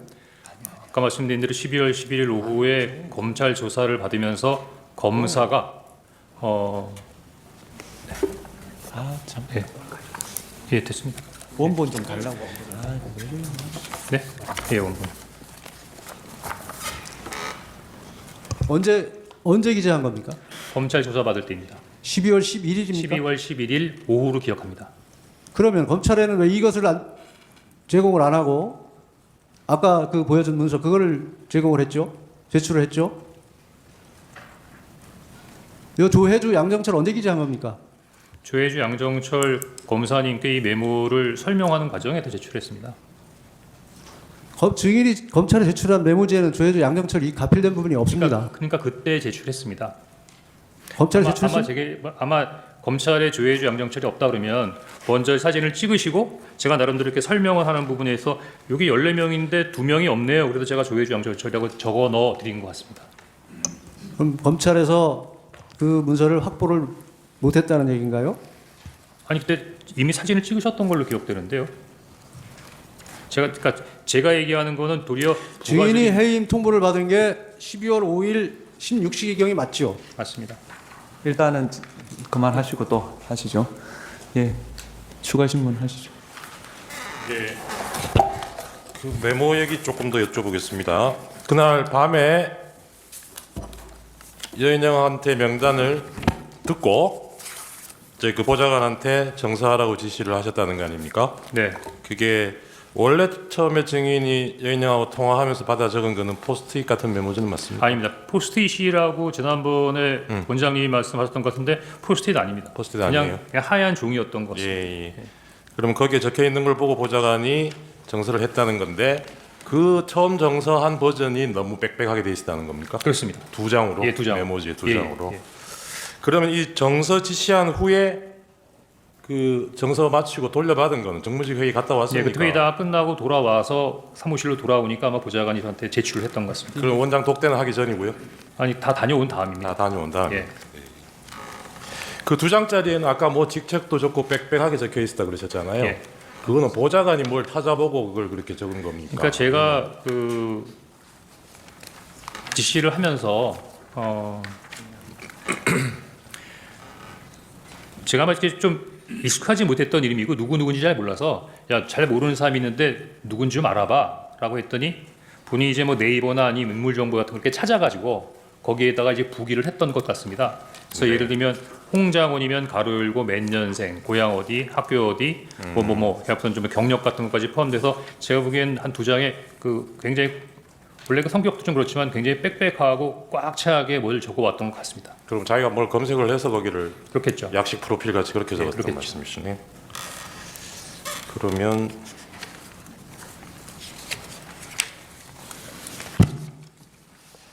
아까 대통령한테 그날 처음 전화 받았을 때 있잖아요. 네, 이게 전화를 드린 거죠. 처음에는 못 받았고 대통령이 전화했을 때는 못 받았고 8시 22분에는 제가 전화를 드린 드렸고요. 거죠, 그죠? 그때 예. 그때 그 첫 통화를 하신 거 아닙니까? 네, 그때 대통령이 증인한테 원장은 미국 가 계시죠? 뭐 이런 질문을 하던가요? 그 내용 기억 안 납니다. 그 아까도 뭐 잠깐 얘기가 나왔는데 그 원장한테 처음 보고할 때 대통령이 원장은 미국 가 계신 줄 아셨나 봅니다. 이렇게 예. 얘기를 하셨다고 그렇습니다. 그랬잖아요. 예. 그 만약에 대통령한테 그런 언급을 직접 구체적으로 들었다면 이 얘기를 어떻게 하셨을까? 미국 간 줄 아시더라고요. 뭐 이 정도가 되지 않을까요? 예, 맞습니다. 아셨나 봅니다라는 건 증인이 짐작해서 그렇게 얘기하셨다는 거죠. 그리고 이게 언론 보도를 지금 옛날 걸 다시 한번 찾아보면 12월 5일 날 방첩사는 언급이 됐던 것 같고요. 이런 체포조 명단이 있다는 얘기는 보도가 됐습니다. 그런데 이게 대통령이 지시한 거하고 연결되는 거는 증인 얘기가 처음이죠. 그게 아마 12월 6일자 조선일보 기사가 처음이었던 것 같은데, 세상에 알려졌던 거는. 그게 맞습니까? 혹시 그 전날 이 체포조 명단 기사에 나온 거는 보셨습니까? 체포조 명단 기사가 그 전에 나왔었습니까? 12월 5일자로 예, 나왔던 것 같아요. 기억 잘 안 납니다. 안 나세요? 예.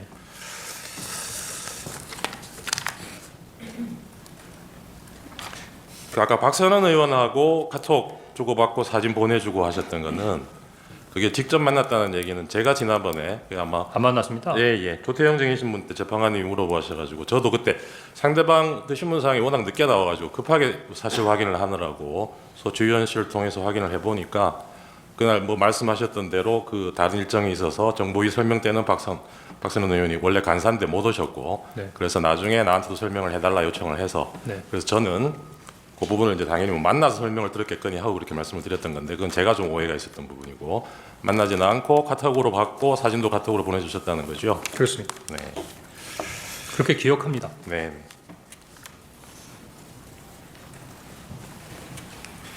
증인 처음에 대통령한테 전화 받고 이번 기회에 싹 다 잡아들여라.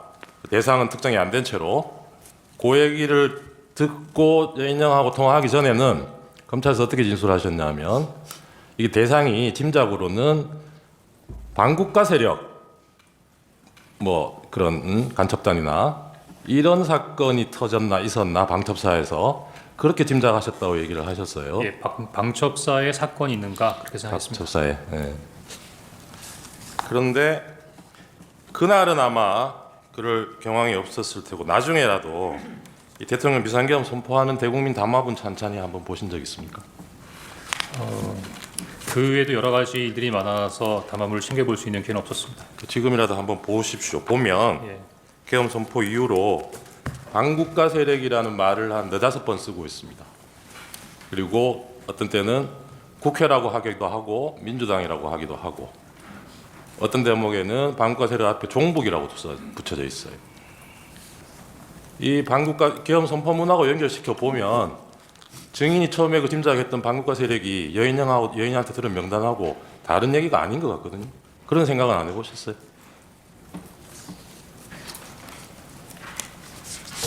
피창구 의원이 이 대국민 담화문에서 얘기하고 있는 반국가 세력은, 글쎄 그 증인은 뭐 그 당시에는 그걸 모르셨다니까 나중에라도 한번 보시고 예, 그렇게 판단해 하겠습니다. 보십시오. 네.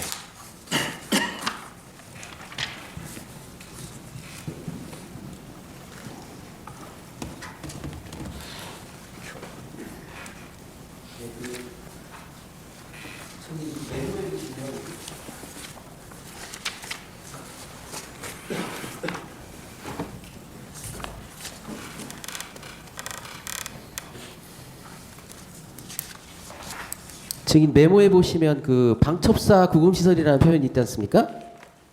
기억나시나요? 증인이 하신 메모해 보면 방첩사 구금시설. 혹시 그거 이제 여인영 그 방첩사령관한테 직접 들으신 거 그대로 메모하신 거죠? 네, 혹시 그 방첩사에 구금시설이 있다라는 거 없다라는 거 알고 계셨나요? 모릅니다. 즉 갑 29-10호증 한번 제시해 보겠습니다. 수사기록 3928쪽인데요. 그대로 읽어드리고 그러면 이게 김대우 방첩 수사단장 진술조서인데요. 그리고 나서 사령관님이 저한테 구금시설이 어디 있냐면서 방첩사에 구금시설 있냐고 물어보았습니다. 이런 표현이 있습니다. 이걸로 보면 이제 증인께서 기재한 그 부분을 듣고 기재했다라고 보이는데, 특별히 이 부분에 대해서 기억이 있으십니까? 방첩사 구금시설 이 부분에 대해서. 지금 수사단장이 얘기했던 이 내용이 저와의 대화와 관계가 있습니까? 지금 그 저번 증인신문 때 네. 그 방첩사 구금시설이 없는데 네. 왜 증인은 그런 메모를 했느냐고 그래가지고 좀 신빙성에 의심을 받았지 않습니까? 예, 그래서 제가 모른다고 했습니다. 그러셨죠? 예. 예. 혹시 이 메모를 작성할 때 네. 그 체포자 명단에 대해서 여인영 사령관 말고 네. 다른 분한테 혹시 들은 것은 있나요? 체포자 명단 관련돼서는 예. 여인영 사령관에게만 들었습니다.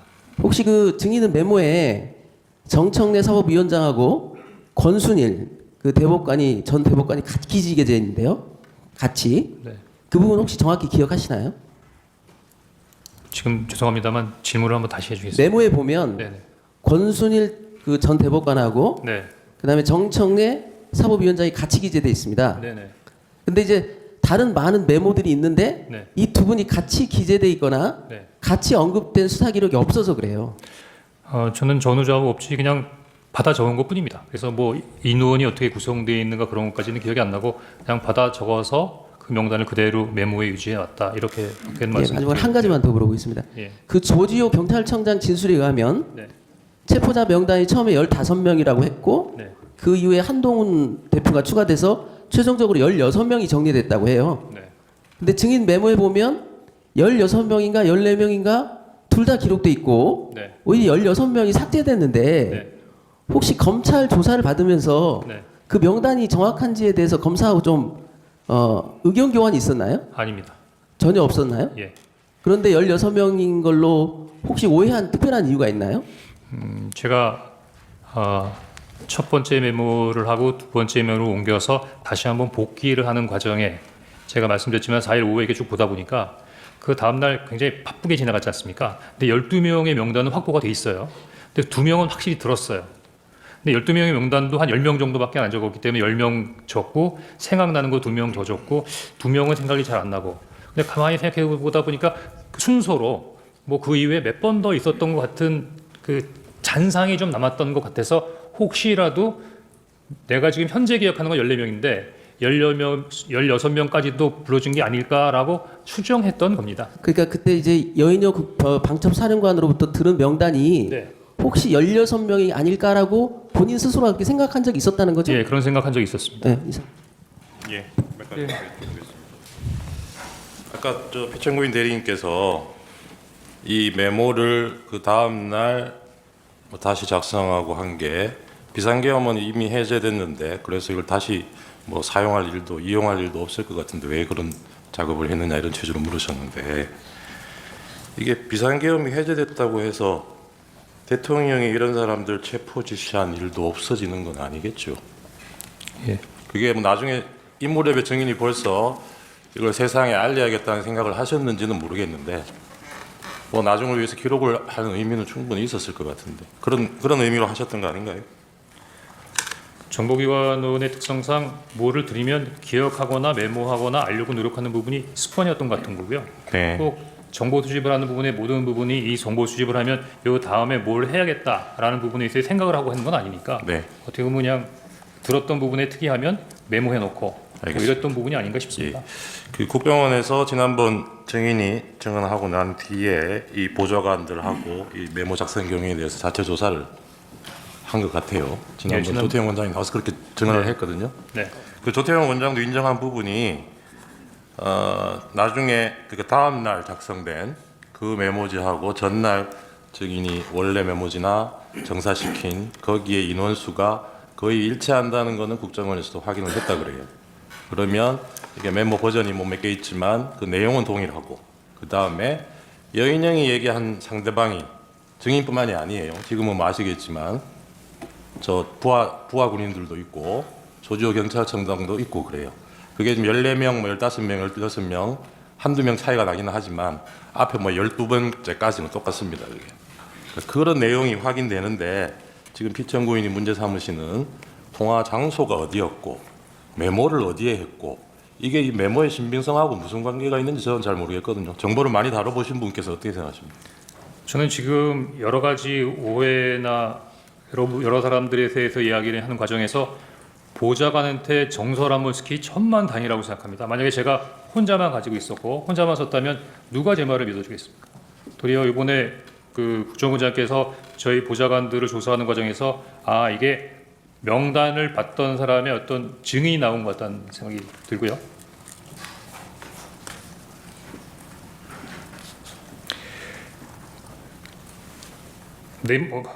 내비를 할 때도 스코프가 나오는데 결국 이루어진 것은 국정원 청사 내입니다. 제 사무실에서 3분 거리에 떨어지는 원장 직무실, 그 원장 관저. 그럼 그 선상에서 이루어진 거거든요. 네. 그러면 시간은 그 통화 내역으로 정해져 있기 때문에 이미 정해져 있고 사무실에서 관저 현관까지 그 짧은 기간의 거리 내에서 이루어졌다면 그 어디서 이루어졌다 하더라도 크게 놀랄 일은 아니지 않습니까? 네, 이상입니다. 질문 재판부에서 하겠습니다. 예, 승인. 그 국정원장이 대통령께 주례보고하는 거 있죠? 네, 일주일에 한 번씩 합니까? 통상 그랬던 것으로 기억합니다. 지금 그 김규현 국정원장이 2023년 11월 26일에 퇴임한 걸로 되어 있고요. 그리고 조태용 국정원장이 2024년 1월 16일에 취임을 했거든요. 네, 그러면 그 중간에 한 달 반 정도 네, 기간이 비는데 네. 그 기간 동안 주례보고는 누가 합니까? 제가 그 기간 동안에 직무 대리를 했고요. 그 기간에는 주례보를 안 했습니다. 안 필요하면 그때는 국가안보실장에게 필요한 정보를 제공했습니다. 아, 예. 그 증인은 지금까지 그 피청구인을 총 몇 번 정도 만났습니까? 그러니까 몇 번 만났냐 예, 말씀이시죠? 만난 적. 예. 제가 기억하기로는 6번입니다. 아까 뭐 길에서 보고 그런 거 말고 아, 그런 거 말고 6번 정도라고 기억합니다. 언제인가요? 제가 처음으로 차장으로 취임했을 때 1차장과 2차장의 취임을 축하해 주시는 저녁을 한번 했던 기억이 나고요. 식사를 같이 했어요? 예. 아, 예. 그다음에 한 4번 정도는 대통령께 독대복은 아니고 원장님하고 같이 배석해서 보고 자리에 갔던 부분이 한 4번 정도 되는 것 같고 그때 안보실하고 그 북한 관련된 부분에 있어서 전문가 그룹의 저녁 식사를 한번 하는 자리가 있었으니까 저녁에 한 2번, 보고 자리 한 4번, 한 6번으로 기억이 됩니다. 그럼 그런 자리 이제 그 자리에 참석한 인원은 그렇게 많지 않은, 그러니까 제 말은 대통령하고 이렇게 대화가 좀 오가는 그런 식사였나요? 거기 있는 비서실이나 안보실 관계자들도 다 같이 있는 부분이니까 크지는 않더라도 원탁 정도가 채울 정도에 있어서 인원들의 저녁 식사였던 것 같습니다. 예. 지금 제가 이걸 물어보는 이유가 뭐냐면 그날 대통령실에서 이제 국무회의 할 때 이제 국정원장 조태용 국정원장이 그 자리에 있었다는 거거든요. 이제 그런데 그거를 제껴놓고, 그러니까 원장을 제끼고 지금 1차장한테 전화를 했다는 게 조금 약간 좀 이상하고요. 그 다음에 통화 내용 자체도 굉장히 그 단도직입적이에요. 뭐 바치, 비상계엄 발표하는 거 이러면서 시작했다는 거니까 증인과 대통령은 이게 서로 상대방에 대해서 상당히 어느 정도 인식하고 잘 아는 그런 사이였나요? 대통령께서 어떻게 생각하시는지 잘 모르겠지만 저는 충심으로 모셨던 것 같습니다. 아니요, 그런 거보다는 이렇게 뭐 이런 대화가 좀 전혀 뭐 초면에 이런 얘기 하기는 어렵잖아요. 초면에 하면 나 대통령인데 뭐 이런 얘기부터 해야 되는 거 아니에요. 근데 지금 지시하는 거 잘 들어 뭐 이렇게 얘기를 해야 되는데 이건 그냥 봤지, 비상계엄 발표하는 것부터 대화가 시작됐다고 하니 그 정도 얘기할 사이가 되는 거냐고요. 그 부분에 대해서는 제가 뭐라고 답변드려야 될지 잘 모르겠습니다. 그 다음에 이제 그날 23시 30분에 이제 정무직 회의를 하고 나서 이제 조태용 국정원장에게 들어가서 좀 얘기를 했잖아요. 네.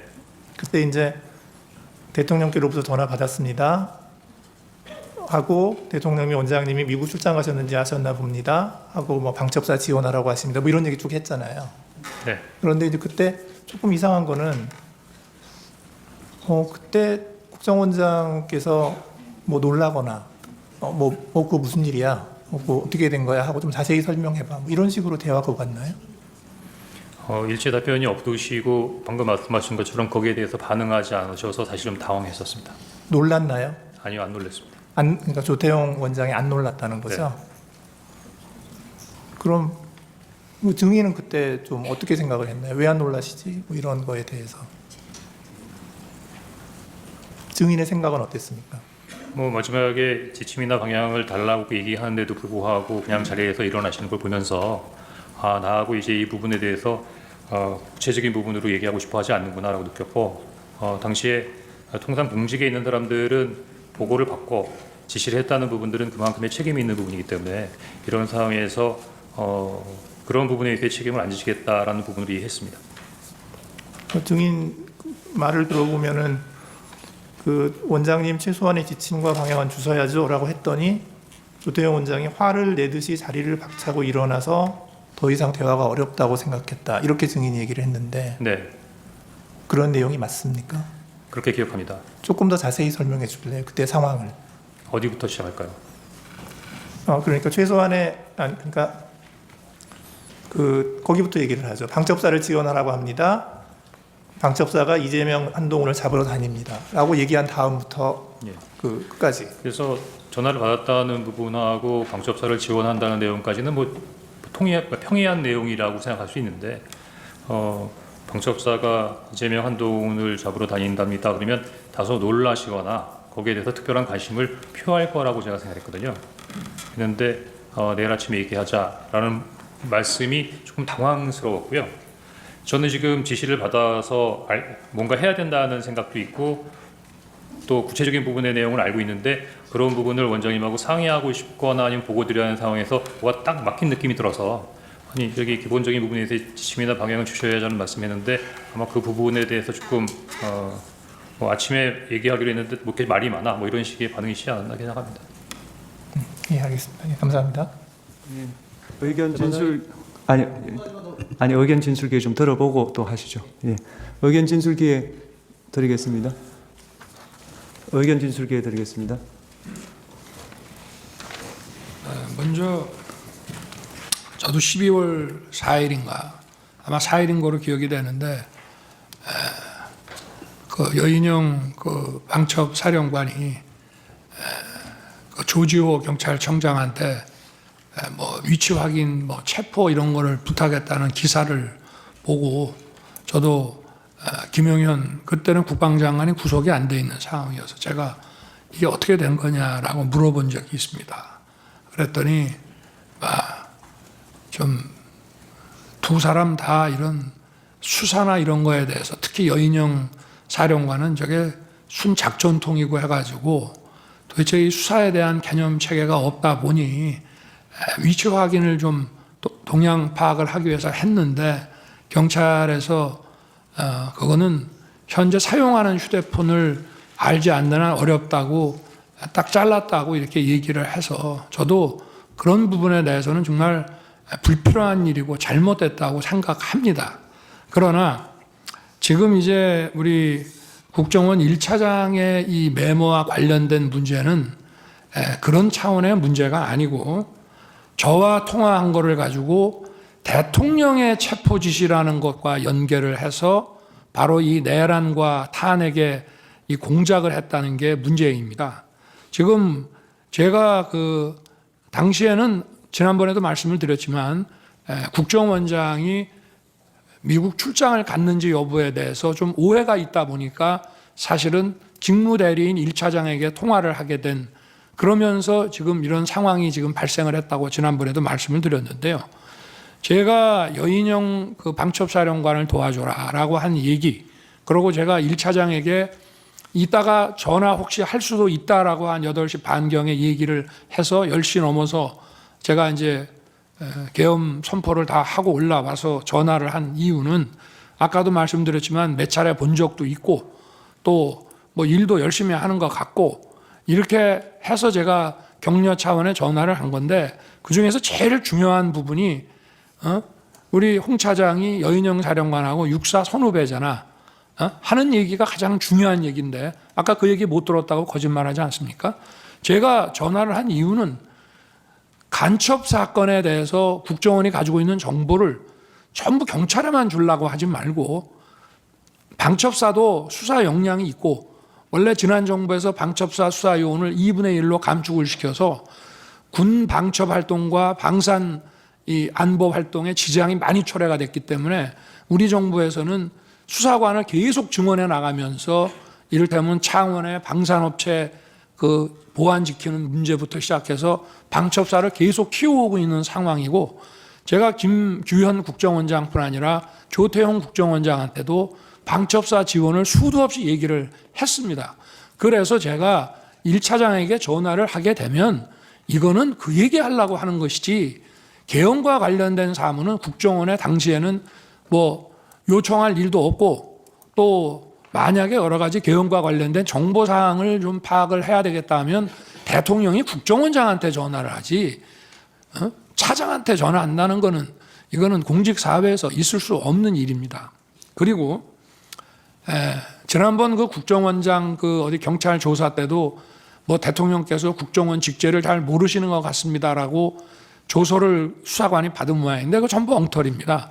우리나라에서 국정원 직원 빼고 저만큼 국정원에 대해서 잘 아는 사람이 없습니다. 저는 국정원 수사를 물경 3년을 했고요. 그리고 국정원, 방첩사, 경찰의 이 대공 역량을 보강하기 위해서 취임 이후에도 엄청난 노력을 했을 뿐 아니라 국정원 인사를 벌써 여러 차례 해온 사람이라 속속들이 저는 잘 압니다. 제가 1차장한테 이런 얘기를 한 것은 육사 선후배이기 때문에 좀 국정원에서 이런 걸 할 때 정무직 회의라든가 간부 회의 때도 좀 거들어 주라는 얘기를 이제 한 것인데, 이거를 간첩을 좀 많이 잡아 넣기 위해서 정보를 좀 경찰만 주지 말고 여기다가도 방첩사에도 주고 지원을 좀 해주라는 얘기를 이런 무슨 목적 없는 체포 지시로 해서 그 여인영이 뭘 부탁도 안 하는데 대통령이 도와주라고 그랬다고 해서 이런 거를 받아서 여인영은 경찰에다가 물어보니 경찰이 어렵다고 하니 국정원은 뭐 미행이라도 하고 뭘 하니 그거 뭐 위치 확인하는데 좀 도움이 될까 해서 헌 얘기를 이렇게 엮어가지고 대통령의 체포 지시로 이거를 만들어냈다는 게 이 핵심입니다, 이게. 그래서 이 메모를 아까도 왜, 자, 지금 12월 3일 날 밤에 저 국정원은 뭐 신출귀몰 안 되고 뭐 저 영장 없이도 이렇게 수사권이 없어도 뭐 좀 미행이라든지 뭐 정보 활동을 통해서 사람 어디 있는지를 알아낼 수 있지 않는가라는 뭘 잘 모르는 사람의 이런 부탁을 받아서 에이 미친놈 말도 안 되는 소리 하네라고 했다고 하면서 그거를 또 한 번 계속해서 이 메모를 만들어 가지고 있다가 자기가 12월 5일 사표 내고 6일 날 해임이 되니까 이걸 가지고 대통령의 이 체포 지시다라고 이거를 엮어낸 것이 바로 이 메모의 그 핵심이라고 저는 말씀드리고 싶습니다. 그리고 아까 국정원장에게 대통령이 방첩사 지원하라고 했던 얘기에 대해서 국정원이 원장이 별다른 대답을 안 했다는 것은 제가 판단하기에는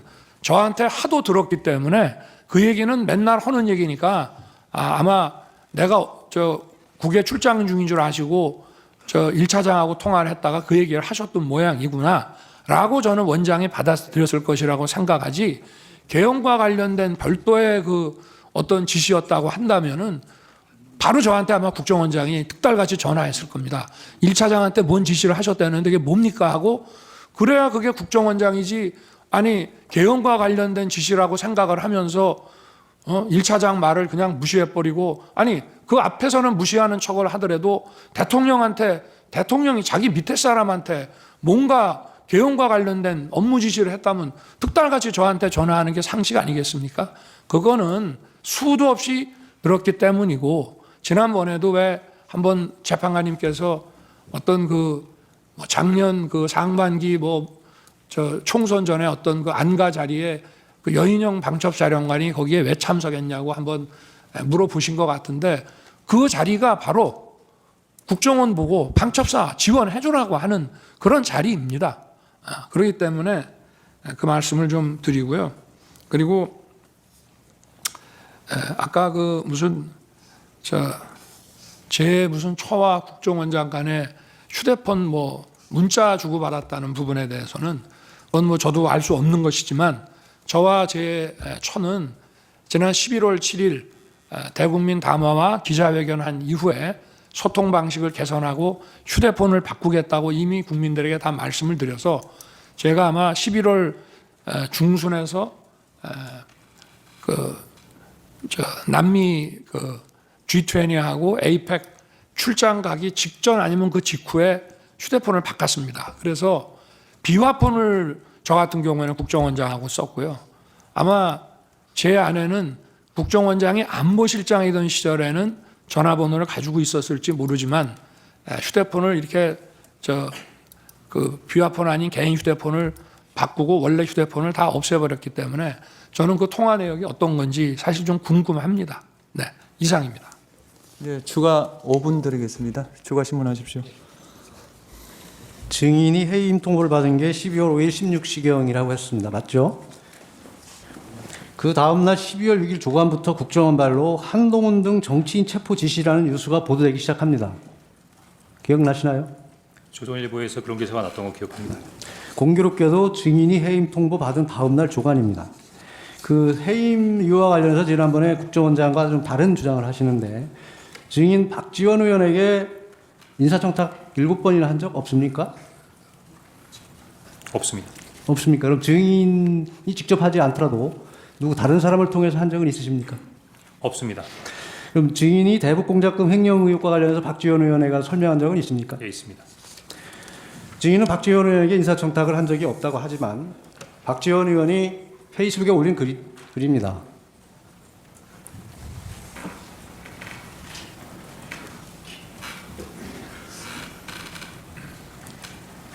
인사청탁이나 했다면 홍 차장을 질책했고 대북공작금 유용비리 의혹에 대한 질문에 홍 차장은 대면 보고하겠다고 답변했다.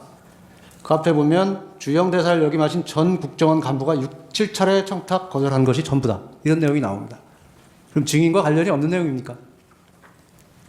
대신 청탁해준 사람이 누굽니까? 증인 그 짐작되는 분이 있는데 공개적으로 얘기하는 건 적절치 않을 것 같습니다. 증인 이 비망록 이 메모지 기억나시나요? 네, 기억납니다. 여기에 보면 맨 윗줄에 내용이 무엇이냐면 만화 같은 일들을 말씀드리고자 합니다. 이런 내용이 나옵니다. 그런데 12월 6일 김병기 의원이 브리핑을 하면서 똑같은 워딩을 합니다. 만화 같은 일들을 말씀드리고자 합니다. 이 비망록과 일치합니다. 이 비망록 김병기 의원에게 제공한 사실이 있습니까? 없습니다. 그런데 어떻게 이렇게 두 사람의 워딩이 똑같을 수 있을까요? 있을 수 있죠. 있을 수 있나요? 제가 12월 6일 아마 12시 정도로 기억이 되는데 신성봉 정보위원장이 그 정보위원장 면담을 주선해서 그때 김병기 의원이 오는 게 아니라 이제 양당 간사가 오는 부분이었는데 일단 그날 심성보 위원이 물어봤던 것 자체가 조선일보 관련된 기사가 어떻게 된가를 물어봤고 제가 전화로는 얘기하기 어렵습니다. 그랬더니 와라 가겠습니다. 그래서 사실은 정보위원장이 이 비망록을 김병기 의원에 제공한 사실은 없다는 말이죠. 네, 예, 다만 알겠습니다. 가서 얘기할 때 제가 보기엔 두서가 좀 있어야 되니까 노트 테이킹을 좀 해서 봤던 것 같습니다. 아까 청구인 측이 마치 대통령께서 증인에게 체포 지시를 한 것을 전제로 질문을 했기 때문에 대통령께서 설명을 하셨지만 다시 한번 확인을 하겠습니다. 분명히 증인에게는 목적어가 없었다고 말씀하셨죠. 예, 목적어가 없었다라고 얘기했습니다. 네. 그리고 여인영 사령관과 통화한 것은 여인영 사령관이 먼저 한 것이 아니라 증인이 먼저 한 것이 맞죠. 예, 제가 먼저 했습니다. 그렇다면 논리 구조적으로 증인은 방첩사를 도와주라고 하니까 방첩사에 전화를 했다는 것입니다. 그래서 그렇게 오인을 내지는 그렇게 생각을 했다는 것입니다. 당연하게 생각한다면 여인영 사령관이 먼저 증인에게 전화를 해서 요청을 해야 되는 것입니다. 그런데 증인은 별로 협조적이지 않은 여인영 사령관에게 전화해서 무슨 뭘 도와줄 것을 얘기하고 있습니다. 이게 논리적으로 맞다고 생각을 하시나요? 저는 여인영 사령관에게 전화하고 싶은 마음 전혀 없었고 또 여인영 사령관에게 뭘 도와줘야겠다고 생각한 적도 없습니다. 다만 방금 전에 지시를 받았으니까. 예. 예, 수고하셨습니다. 휴정하고 7시 30분에 속회하겠습니다.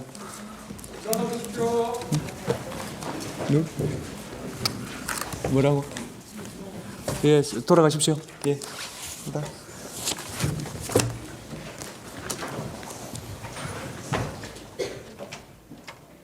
여러분의 생각은 어떠신가요? 댓글로 남겨주세요. 지금까지 K트렌드 뉴스에서 소식을 알려드렸습니다. 시청해주셔서 감사합니다. 좋아요와 구독도 잊지 마세요. 감사합니다.